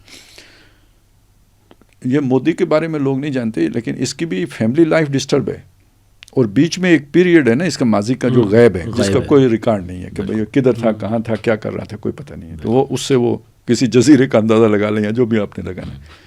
تو یہ ایک جیسے کردار ہیں اپنے کریکٹر کے اعتبار سے بھی، یعنی اپنے اخلاق کے اعتبار سے بھی، بیہیویئر کے اعتبار سے بھی، سوچوں کے اعتبار سے بھی، اور اپنے لائلٹی کے اعتبار سے بھی. یہ ان کے اپنے وہ جو بھی ہیں ایجنڈاز ہیں، اپنے ایجنڈاز. اچھا، ایک چیز ان میں اور بھی کامن ہے، یہ ان کی جو پرسپشن ہے نا وہ ٹریڈیشنلسٹ کی ہے. جی. ٹھیک ہے. آج بھی ایک بندہ بات کر رہا تھا یار کہ یہ جو ہے نا ایک یعنی دنیا میں ٹریڈیشنلزم کی طرف واپسی آ رہی ہے. میں نے کہا یہ پوسٹ ماڈرنزم کے بعد ٹریڈیشنلزم جو ہے نا یہ آ رہا ہے. تو یہ ایک نیا دور ہے جس میں ہم داخل ہو رہے ہیں. ان کی اپنی زندگیاں دیکھیں تو غلیظ ترین, بالکل, اور ان کی باتیں سنیں. ٹرمپ جو ہے نا خدا کو امریکہ میں واپس لانے کی باتیں کرتے ہیں. بالکل, اس نے مذہبی ٹچ اس نے بھی دیا ہے. دیکھیں وہ استقاط حمل کے اوپر پابندی لگائی, وہ جو ٹرانسجینڈرز کے اوپر جو ہے نا وہ سارا پورا, میں یہی کہہ رہا ہوں نا, وہ روایت کی طرف واپس پلٹنا چاہتے ہیں. یہی آپ کو مودی کا بھی مذہبی ٹچ ملے گا. یہاں ریاست مدینہ بن رہی تھی, وہ بھی اپنی وہ جو ہے نا مذہبی, یہ ساری چیزیں ان میں کامن ہیں. یہ ہے وہ ڈیپ اسٹیٹ کا اصل ایجنڈا.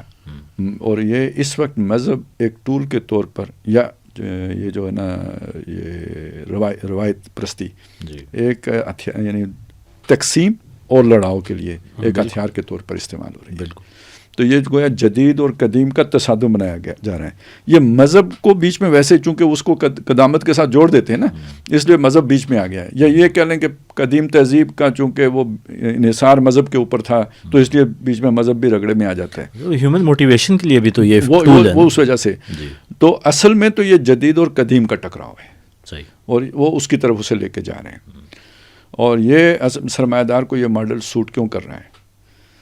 اب یہ مسئلہ ہے کہ غلامی, جیسے مذہب کے ذریعے سے غلامی پہلے تھی, تو اب اس کے یعنی ایک وہ روحانی بنیاد بنے گی غلامی کی, ایک بنیاد بنے گی ٹیکنالوجی, آرٹیفیشل انٹیلیجنس, اور یہ جو جدید سارا نگرانی کا نظام ہے.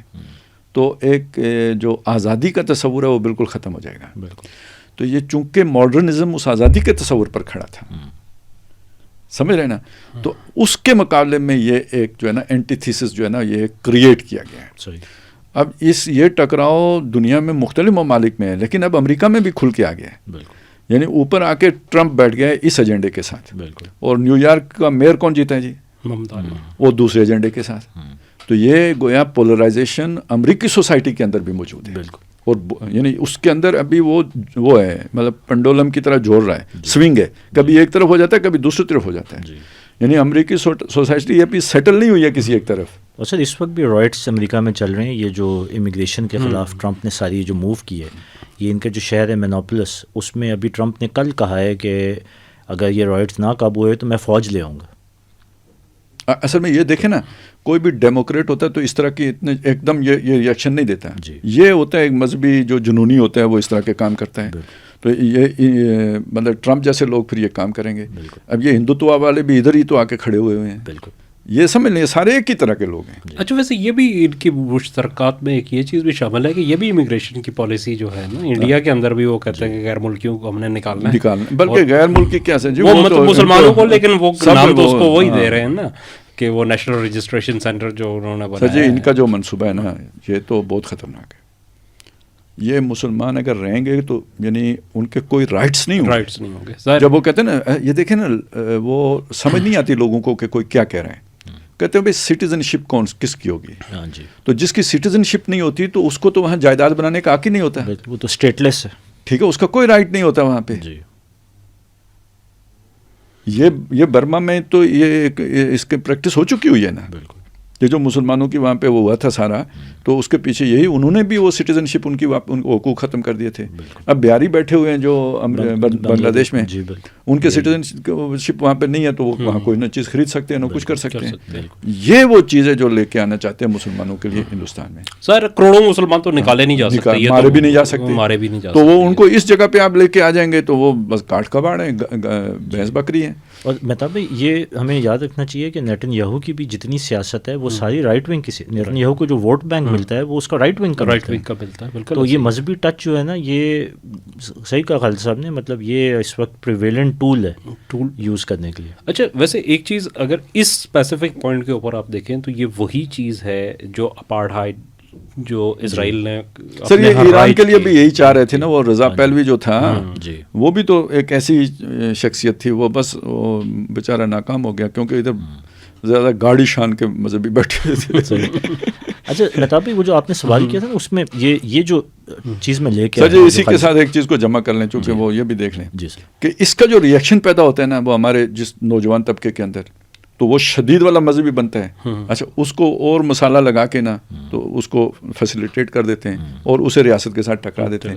تو یہ جو یہی نہیں انارکسٹ کا یہ وہ ہے نا کہ آپس میں لڑاؤ اور ریاست کا جو ڈھانچہ ہے اسے کمزور کرو. بالکل.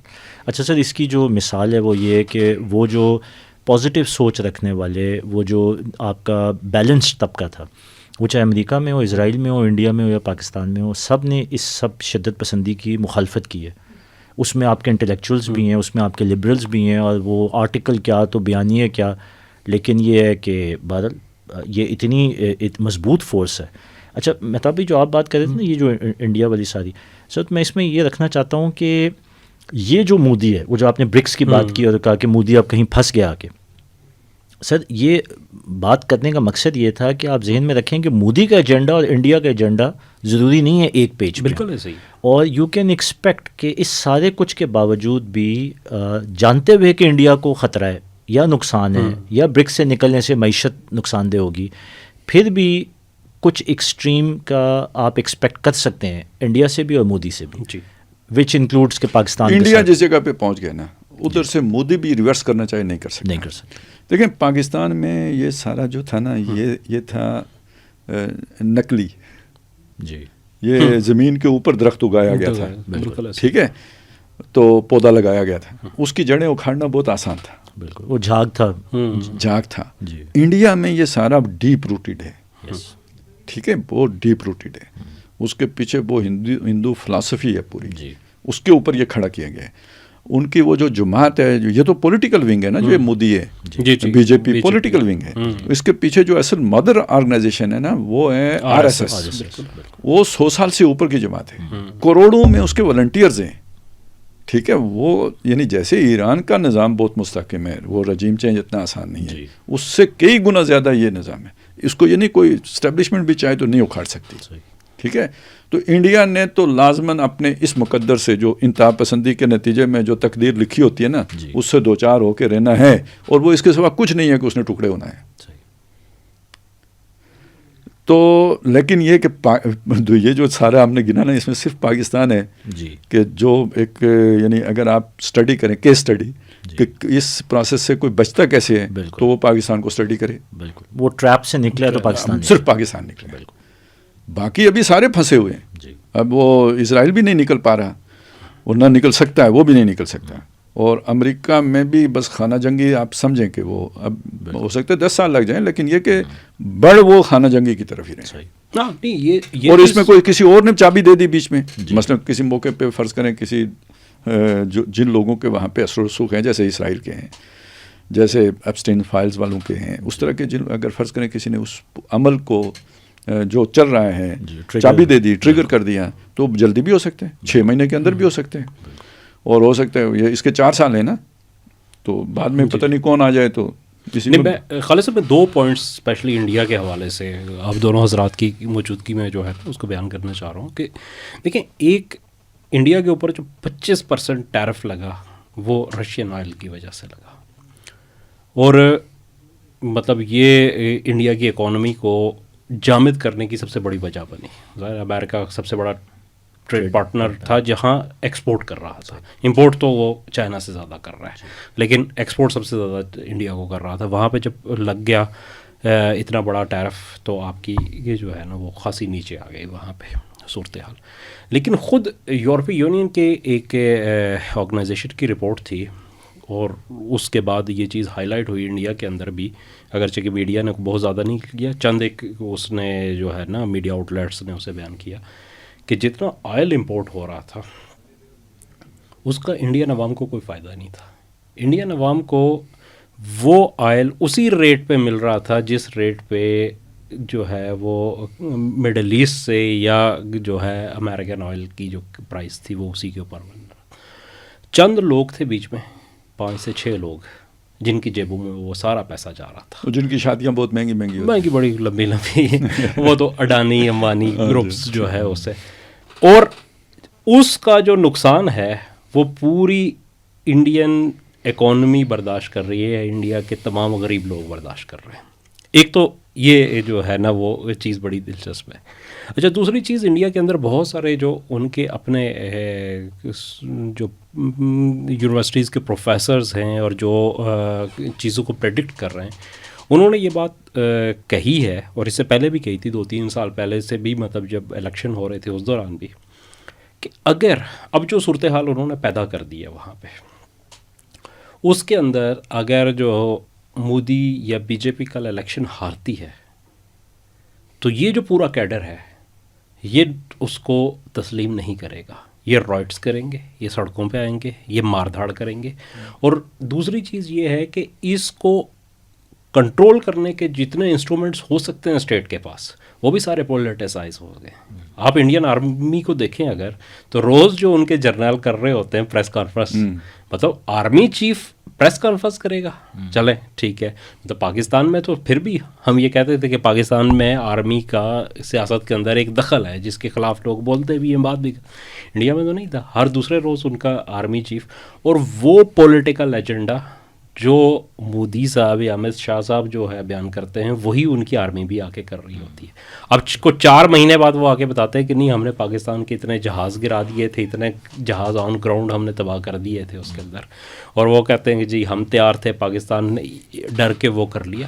مطلب یہ چیزیں اس کے اندر جس طریقے سے ہو رہی ہیں، اور کل اگر یہ چینج ہو جاتا ہے، اگر تو یہی صورتحال رہتی ہے، تو اس میں تو ایک وہ ڈکلائن تو آ چکا ہے، وہ تو سامنے ہے، ویزیبل ہے، وہ ہر ایک کو نظر آ رہا ہے، انڈیا کے اندر بھی نظر آ رہا ہے. لیکن اگر یہ اس کو ریورس کرنے کی کوشش کی جاتی ہے تو وہ بھی اب پاسبل نہیں رہا. تو یہ 2 پوائنٹس جو ہے اس کے اندر، کہ جب آپ کی مت ماری جاتی ہے تو پھر وہ یہ والی صورتحال آ جاتی ہے کہ یہی میں نے عرض کیا تھا نا کہ یہ ریورس انڈیا میں نہیں ہو سکتا. اصل میں نے ساری بات کو اس کو اسی انداز میں کہا، یہ کرنا بھی چاہے تو نہیں ہو سکتا، مودی ہار بھی جائے تو نہیں ہو سکتا. اور یہ ہم نے ایک دفعہ پہلے تفصیل سے یہاں ڈسکس کیا تھا کہ وہ جو ہے نا، آپ جب اب اس کو بھی تقریباً 10-15 سال تو ہو گئے نا یہ بی جے پی کے اقتدار کو، تو انہوں نے پوری عدلیہ کے اندر، فوج کے اندر، پولیس کے اندر، ساری انتظامیہ کے اندر، تو وہ اپنے جیسے پاگل جو ہے نا وہ فیلڈنگ لگا دی ہے. تو اب مظاہروں کو کنٹرول کون کرے گا؟ کوئی نہیں کر سکتا. یہ اس کا حصہ ہوں گے، فیسیلیٹیٹ کر رہے ہوں گے جو لوگ آگ لگا رہے ہوں گے، جو فساد برپا کر رہے ہوں گے، جیسے آپ نے گجرات میں دیکھا، جیسے آپ نے گجرات میں دیکھا، یہ ہو رہا ہوگا. تو اس طرح تو ریاستیں پھر نہیں چلتی نا. اچھا مطلب اس میں 2 پوائنٹ ہیں. ایک تو یہ ہے کہ یہ جو لیڈرشپس ہے نا، اور میں اس میں آپ کو اگر کہوں کہ جو کیس اسٹڈی ہے نا وہ نیتن یاہو ہے.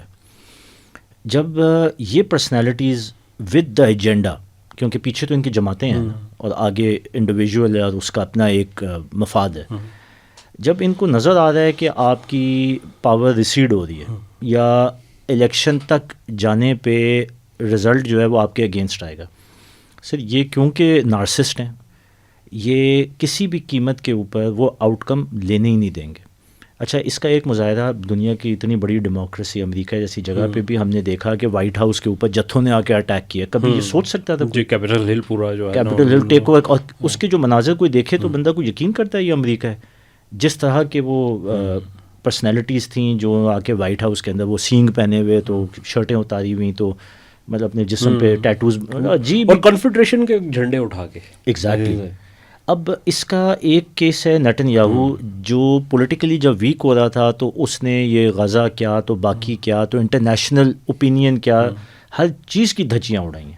تو وی کین ایکسپیکٹ کہ مودی کے ساتھ بھی یہی ہوگا، انکلوڈنگ کہ کوئی جنگ شروع کر دے. تو یہ کوئی مطلب ہمیں اس میں سرپرائز نہیں ہونا چاہیے کہ یہ پرسنالٹیز کسی بھی ایکسٹریم پہ جا سکتی ہیں. اور یہ مطلب وہ ٹرمپ نے جنگ کا اعلان پہلے کر دیا، جی تیاری اب کر رہے ہیں. ہاں اسی لیے ڈیلے اصل میں تو اس لیے ہوا نا، بالکل ایسے ہی کہ وہ ایڈوانس میں اور گردن کہاں اٹکی بھی تھی، ایپسٹین فائل. جی ایپسٹین فائل بالکل ایسی ہی. اچھا ایک میرے خیال میں اس کو وائنڈ اپ کرتے ہوئے آخری چیز ہے کہ اس سارے عرصے کے دوران ہم نے یہ دیکھا کہ پاکستان کے لیے خاصی جو ہے نا وہ راحت ہمیں نظر آئی.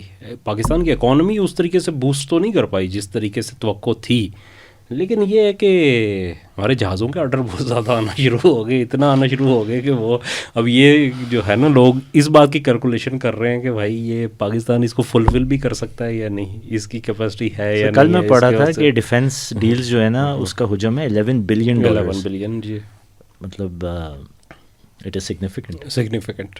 اور اس کا مطلب جنگیں جو ہے نا وہ معاشی ترقی کا باعث بنتی ہیں. وہ تو ہے.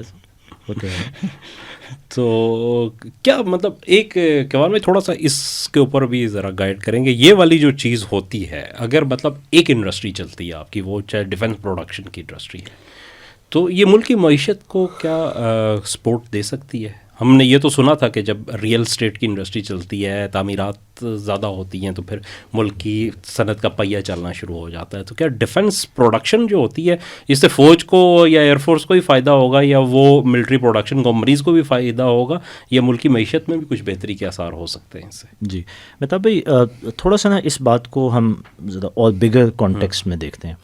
ایک تو آپ نے جو اسٹیٹمنٹ کی کہ جو معیشت کے جو آثار ہیں ایز سچ تو نظر نہیں آ رہے. میں تھوڑا سا اس سے ڈفر اس لیے کروں گا کیونکہ ہمیں کمپیریٹیو انالیسس کرنا چاہیے.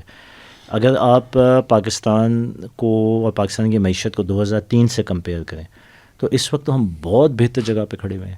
سر کہاں ہمارے پاس 5 بلین 6 بلین ڈالر کے ریزرو رہ گئے تھے اور آج ہمارے پاس 21 بلین ڈالر کے ریزروز ہیں. اسی طرح اس دفعہ ہسٹری کی پاکستان کی سب سے زیادہ آپ کی جو ریمیٹنسز ہیں وہ آئی ہیں. اسی طرح آپ کی آئی ٹی ایکسپورٹس جو ہیں وہ ہسٹورک اپنے. اور باقی ہم اگر دیکھیں تو یہ ضرور ہوتا ہے کہ کچھ چیزیں لیڈنگ انڈیکیٹرز ہوتی ہیں، کچھ کے اثرات ٹرکل ڈاؤن بعد میں اکانومی میں ہوتے ہیں. تو میں تو آپ کو یہ چیز بتاؤں گا کہ پیور اگر اکنامکس کے پوائنٹ آف ویو سے یا فائنینشیل انالیسس کے پوائنٹ آف ویو سے دیکھیں تو پاکستان معیشت کے پوائنٹ آف ویو سے اس وقت بہت بہتر جگہ پہ کھڑا ہوا ہے. اور ابھی ہم ڈیفینس کو سیکنڈ پوائنٹ پہ لیتے ہیں، اور اس میں اگر آپ دیکھیں تو کرنسی کی جو اسٹیبلٹی ہے وہ آپ دیکھ لیں کہ پورا 2025 آپ کو کرنسی اپنی بالکل اسٹیبل نظر آئی ہے. آپ کی کرنسی کے اوپر کوئی پریشر نہیں ہے. اسی طرح پچھلے سال 2025 میں سر ہم نے $26 بلین کے قرضے واپس کیے ہیں. یہ کوئی چھوٹی اماؤنٹ تو نہیں ہے، اور ہم پھر بھی سالوینٹ ہیں. کہاں ہم ڈیفالٹ ہو رہے تھے، اور اس سال بھی تقریباً اتنا ہی حجم ہے. اچھا آپ کمپیئر کریں کہ ہم جب IMF پروگرام میں گئے تھے 2019 میں تو ہم نے وہ ساری اپنی خود مختاری انکلوڈنگ اسٹیٹ بینک کو سرنڈر کرنا اور وہ سب کچھ کیا تھا کتنا $6 بلین کے لیے، وہ بھی 3 سال میں. آج آپ کے پاس چند مہینوں میں $11 بلین کے کانٹریکٹ سائن ہو گئے، and this is only the start. اور اب آپ کا وہ جو سیاسی بیانیہ اب سیاسی ہے یا جینوئن ہے کہ یہی پیٹرن رہا تو کچھ عرصے میں ہم IMF کو بھی خیر بات کہہ دیں گے. تو سر ڈیفینیٹلی آپ کی پوزیشن تو بہت مستحکم ہو رہی ہے. اب جہاں تک وہ رہا کہ کیا ڈیفینس انڈسٹری سے اکانومی ٹریگر ہوتی ہے اور اس کا فائدہ ہوگا کہ نہیں، دیکھیں یہ اس کو کمپیئر کریں کہ جن ملکوں میں معدنیات ہیں، جن ملکوں کے اندر، جن ملکوں کے پاس سونا ہے اور ڈائمنڈز ہیں، اگر ان کی لیڈرشپ کرپٹ ہے اور اپنے ویسٹڈ انٹرسٹ کو دیکھ رہی ہے تو یہ ساری جو ریونیو ہوتا ہے نا یہ جیبوں میں جاتا ہے اور ضائع ہوتا ہے، عوام کو کوئی بینیفٹ. اگر لیڈرشپ جو ہے وہ سیاسی طور پہ ڈیموکریٹک ہے، جینوئن ہے، نیشنلسٹک ہے یا کرپٹ نہیں ہے تو اس کا بینیفٹ عوام پہ جائے گا. اس کو صرف ہم ڈیفینس انڈسٹریل کمپلیکس سے ہی نہ کمپیئر کریں. ویلتھ تو آپ کی کریٹ ہو رہی ہے. اب اگر لیڈرشپ ہماری ایماندار ہوگی تو اس کا سب سے بڑا ٹیسٹ کیس یہ ہوگا کہ اس کا بینیفٹ عوام کے لیول پہ آئے گا. نہیں آئے گا تو پھر سوال اٹھتا ہے. تو ایک ہم نے، اور یہ وہی کلاسیکل آرگیومنٹ ہے، جب عوام فوج کے رول کو دیکھتی ہے تو وہ ماضی کی فوج کو سامنے رکھ کے تو اپنے پوزیشن کو سیٹ کرتی ہے کہ کرپشن کرپشن کرپشن اینڈ اپنا ویسٹڈ انٹرسٹ. ہم یہ کہتے ہیں کہ یار یہ سب سے بڑا اس وقت ایسٹ ٹیسٹ ہوگا کہ یہ جتنی بھی پالیسیز ہو رہی ہیں اگر اس کی بینیفٹ عوام کو ہوگی، ملک اٹھے گا، پازیٹیو ڈائریکشن میں جائے گا، جو ہمیں نظر آتا ہے کہ اب جا رہا ہے، تو پھر پیچھے لیڈرشپ کو کریڈٹ تو آپ کو دینا پڑے گا. تو یہ ایک بہت بڑا امتحان ہے. We will find out very soon. یہ اس سال میں پتہ چل جائے گا کہ بینیفٹ آتا ہے کہ نہیں آتا. ویسے تو خالد صاحب ایک طرف تو یہ کہ اور بھائی صورتحال کو بیان کر رہے ہیں اور دوسری طرف تو لوگ یہاں پہ کہہ رہے ہیں کہ کسی ونڈر بوائے کی تلاش ہو رہی ہے. تو یہ کیا چکر ہے؟ ہاں جی یہ چکر ہے. میں ایسے میں مہتاب بھائی ایک چیز کو دیکھیں کہ جب کوئی تبدیلی آتی ہے یا کوئی بہتری پیدا ہوتی ہے تو خلا میں نہیں ہوتی. دوسرے ایجنڈے بھی تو ساتھ ہی چل رہے ہوتے ہیں. تو پاکستان کے بارے میں تو ایک ایجنڈا چل رہا تھا نا پہلے سے, اور بہت طاقتور جو ہے نا فورسز چلا رہی تھی. تو اب یہ پچھلے 3 سال سے آپ دیکھیں تو جب وہ چیزیں بدل رہی ہیں تو وہ دوسری طرف والی فورسز ختم تو نہیں ہو گئی, وہ کھینچتان تو جاری ہے. میں نے 3 سال پہلے یہ بات کہی تھی کہ بھائی ڈیپ اسٹیٹ طاقتور ہے, اسٹیبلشمنٹ کمزور ہے. تو اب آپ جو ہے نا بعض لوگوں نے اب تو ولاگ بھی کیے ہیں نا کہ اسپرٹ ہے, ٹھیک ہے, تو یہ ہوتا ہے. اور اس کے ڈانڈے آپ دیکھیں گے تو باہر ملے ہوں گے. یہ ابھی لوگوں کو سمجھ نہیں آئے گی بات, یہ ونڈر بوائے والی بات. یہ اصل میں اس کا تعلق ایک پوری فلاسفی کے ساتھ ہے کہ بھائی انسرٹنٹی رکھنی ہے تاکہ کوئی معاشی ترقی نہ ہو, کوئی انویسٹمنٹ نہ آئے. یہ حکومت جا رہی ہے, جب یہ چیز عام ہو جائے یہ جا رہی ہے, ان کو کوئی دوام نہیں ہے, یہ اگلے مہینے چلے جائیں گے, 6 مہینے میں چلے جائیں گے, کوئی معاہدہ کرے گا آپ کے ساتھ؟ یہ ایجنڈا پیچھے پینک موڈ. یہ بظاہر بہت چھوٹی سی بات ہے, ایک صافی نے جناب ایک درختی چھوڑ دی ہے بس کافی ہے, یہ نہیں ہے. اس کے پیچھے باقاعدہ اگر آپ اسے, پتہ نہیں میرا اندازہ صحیح ہے نہیں ہے, مجھے یہ لگتا ہے ایک کلی ہوتی ہے نا جو کسی کو کنیکٹ کر رہی ہوتی ہے. تو جو بھی دنیا میں جو کچھ بھی ہے اور جو کچھ پاکستان میں ہو رہا ہے نا, اس جس کلی کے ساتھ جا کے جڑتا ہے نا, وہ ہمارے وہ جو بہت بڑی بزنس ٹرائیکون جو دبئی میں بیٹھے, اب تو دبئی کا آپ کو پتہ ہے نا وہ کس کو پناہ دے گا, ٹھیک ہے نا. تو وہ یہ مت سمجھیں کہ ایک آدمی کچھ بھی نہیں تھا تو اتنا بڑا بن گیا, تو اس کے پیچھے کوئی طاقت نہیں ہے. آپ ملک ریاض کی بات کر رہے ہیں؟ جی بالکل, جی ٹھیک ہے. اور آپ اگر یہ سارا اس کو سمجھیں, آپ نے اگر وہ دیکھا بھی ہو نا, تو آپ نے اگر کسی بندے کو کسی جگہ پہ پلانٹ کرنا ہے تو اس کا کوئی سماجی رتبہ پہلے بنائیں گے تو آپ کا مطلب پہلے وہ انفلوئنسر بنے گا تو آپ کے کام کا ہوگا نا. بالکل. تو یہ تو بندے کھڑے کیے جاتے ہیں, بنائے جاتے ہیں, تراشے جاتے ہیں, سپورٹ کیے جاتے ہیں. اور ایک ایسا آدمی کہ جو اس نے پورے نظام کو جکڑ لیا, وہ کیسے نہیں اس کا تعلق کسی کے ساتھ, اس سے پوچھ کے آرمی چیف لگتا ہو, نہ لگیں تو مطلب اس کے سیاسی ونگ جو ہے نا وہ مظاہرے شروع کر دیں, ہڑتالیں شروع کر دیں, عدالتیں جو ہے نا وہ فیصلے دینا شروع کر دیں اس کی مرضی کے مطابق. یہ تو رافیہ شافیہ تو ایسے ہی بدنام ہو گئی, پیچھے تو اصل میں جو پہیے لگانے والے کوئی اور تھے نا, جن کا پورا پھر کاروبار ڈوبا ہے. تو سارے اسمگلر بھی ڈوب رہے ہوں, سارے جو ہے نا 2 نمبر کام کرنے والے بھی ڈوب رہے ہوں, بڑے بڑے بزنس ٹرائیکون بھی ڈوب رہے ہوں. تو ایک صحافی اگر ونڈر بوائے کی وہ چھوڑتا ہے تو ایک کالم لکھوانے کے کتنے پیسے دیے جا سکتے ہیں. اور ان لوگوں کے لیے یہ تو نسوار کی چٹکی ہے وہ دینا, اور اگلے کے لیے تو ہو سکتا ہے کوئی دور ہو, لیکن ان کے لیے کیا مسئلہ ہے یہ؟ ویسے تو اور ویسے مطلب کیا کردار ہوتا ہے. ایک چیز چلے ہم مولویوں ہی کو برا کہتے رہتے ہیں, مجھے بتائیں صحافی کیا مولویوں سے زیادہ با کردار ہوتے ہیں؟ نہیں خیر, وہ تو ملک ریاض صاحب کے تو پوری فوج رکھی ہوئی تھی. اور وہ جو سب سے بڑے ہمارے انقلابی جو صحافی ہیں کاشف عباسی اور ان کی بیگم صاحبہ, وہ ان کے پروگرام میں دیکھا تھا, وہ جو مبشر لقمان اور یہ سارے بیٹھے ہوئے تھے, وہ جو لیک ہو گئے تھے. جی جی, بھائی یہ انقلابیت ہے ساری. نہیں, میں ایک چیز اور کہہ رہا تھا کہ ویسے تو یہ کہا جاتا ہے کہ یہ جو ملک ریاض صاحب والا معاملہ ہے یہ تو بیریا ٹاؤن اور ڈی ایچ اے کی لڑائی تھی. تو ڈی ایچ اے چونکہ وہ پاور میں آ گیا تو اس لیے انہیں نکلنا پڑا. تو آپ تو بڑی مطلب مختلف ایک چیز بیان کر رہے ہیں. اصل میں دیکھیں جو بھی اب فرض کریں باہر سے کوئی وہ ایک فرانس سے کوئی خاتون آئی تھی ایران میں نا, جی جی, تو ان کی شادی تو کسی ایک ہی کے ساتھ ہوئی تھی. تعلقات مطلب وہ والے میں جنسی تعلقات کی نہیں کہہ رہا ہوں, مطلب سماجی تعلقات, انفلوئنس انہوں نے ہر طرف کریٹ کیا, اور پھر لنکا ڈائی اور پھر چلی بھی گئی. ٹھیک ہے. تو اسی طرح اب اگر فرض کریں کوئی آ کے یہاں پہ انفلوئنشل بنتا ہے تو اس نے ڈی ایچ اے سے تعلقات نہیں بنانے, اس نے ملٹری سے تعلقات نہیں بنانے, تو مجھ سے بنانے ہیں, میں کیا کر لوں گا اس کے لیے. تو اس نے کس کو نوازنا ہے؟ ججوں کو نوازنا ہے, جرنلوں کو نوازنا ہے, جرنلزم والوں کو نوازنا ہے, جنہوں نے ٹرینڈ سیٹ کرنا ہے, جنہوں نے رائے عامہ بنانی ہے, جنہوں نے پالیسی بنانی ہے, ان کو انفلوئنس کرے گا. اور کسی کو گوگی دے گا, کسی کو گوگا دے گا, کسی کو کھوتی دے گا, کسی کو کھوتا دے گا, اس نے اپنا کام نکالنا ہے. اب یہ وہ ہو رہا تھا. بلکہ یہ بات مشہور تھی کہ 2 چیزیں, کہ ایک تو کہتے تھے کہ جو جنرل ریٹائرڈ ہوتا ہے اس کی پہلی خواہش جو ہوتی ہے وہ یہ ہوتی ہے کہ کرنل کا پلاٹ مل جائے, اور دوسری خواہش یہ ہوتی ہے کہ ریٹائرمنٹ کے بعد ملک ریاض کے پاس نوکری ملے. اور دوسری بات یہ بھی کہی جاتی تھی کہ ملک ریاض صاحب جو ان کے پاس مہمان آتے تھے تو وہ کہتے تھے کہ جی کہ آپ یہ بتائیں کہ لیفٹیننٹ جنرل کے ہاتھ کی چائے پینا پسند کریں گے یا کسی میجر جنرل کی, یا پھر آپ کو بریگیڈیئر کے ہاتھ کی پلا دو؟ یہ مطلب اپنی پاور انجوائے کر رہے تھے نا.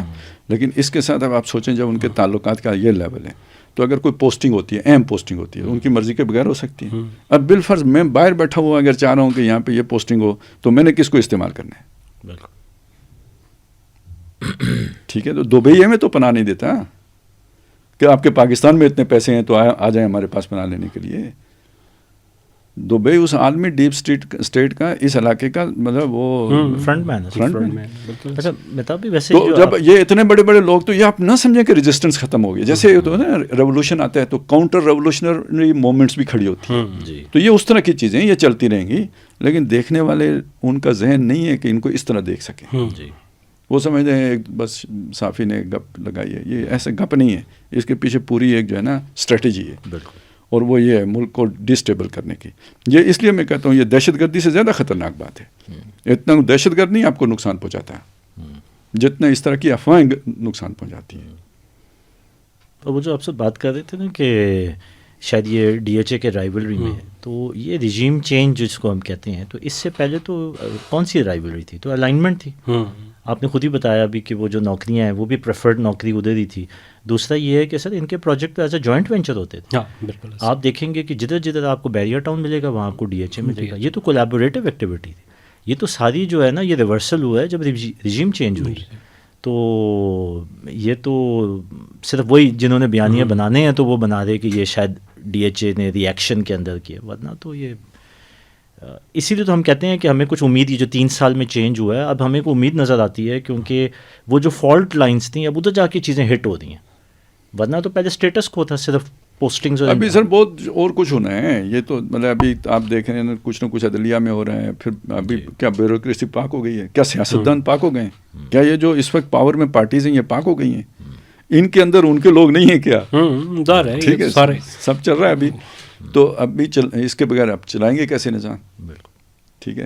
تو یہ ہوگا تو آہستہ آہستہ ہی, لیکن یہ کہ بہرحال پوائنٹ آؤٹ ہوتے رہنا چاہیے, تب ہوگا. اس کے بغیر بالکل نہیں ہو سکتا. چلے ہماری تو یہ دعا ہے کہ اللہ کرے کہ وہ جو لوگ کر سکتے ہیں وہ سوچیں اس بارے میں. اور اس اصل میں مومنٹ سادہ بھی ہوتا ہے نا, وہ سمجھتا ہے جس طرح میں پلان سوچتا ہوں اور بندہ پلان سوچتا ہے, اسی وجہ سے وہ مار کھا جاتا ہے. تو تھوڑا سا مطلب چلیں بندے کو شیطان بن کے بھی, شیطان کے جوتے میں پاؤں رکھ کے بھی سوچ لینا چاہیے, کوئی فرق نہیں پڑتا. تو اسی نوٹ کے ساتھ ہم اختتام کرتے ہیں آج کے پروگرام کا. اپنے فیڈ بیک سے آگاہ کیجیے گا اور انشاءاللہ حاضر ہوتے ہیں آئندہ کسی پروگرام میں. تب تک کے لیے اجازت دیجیے. اللہ حافظ.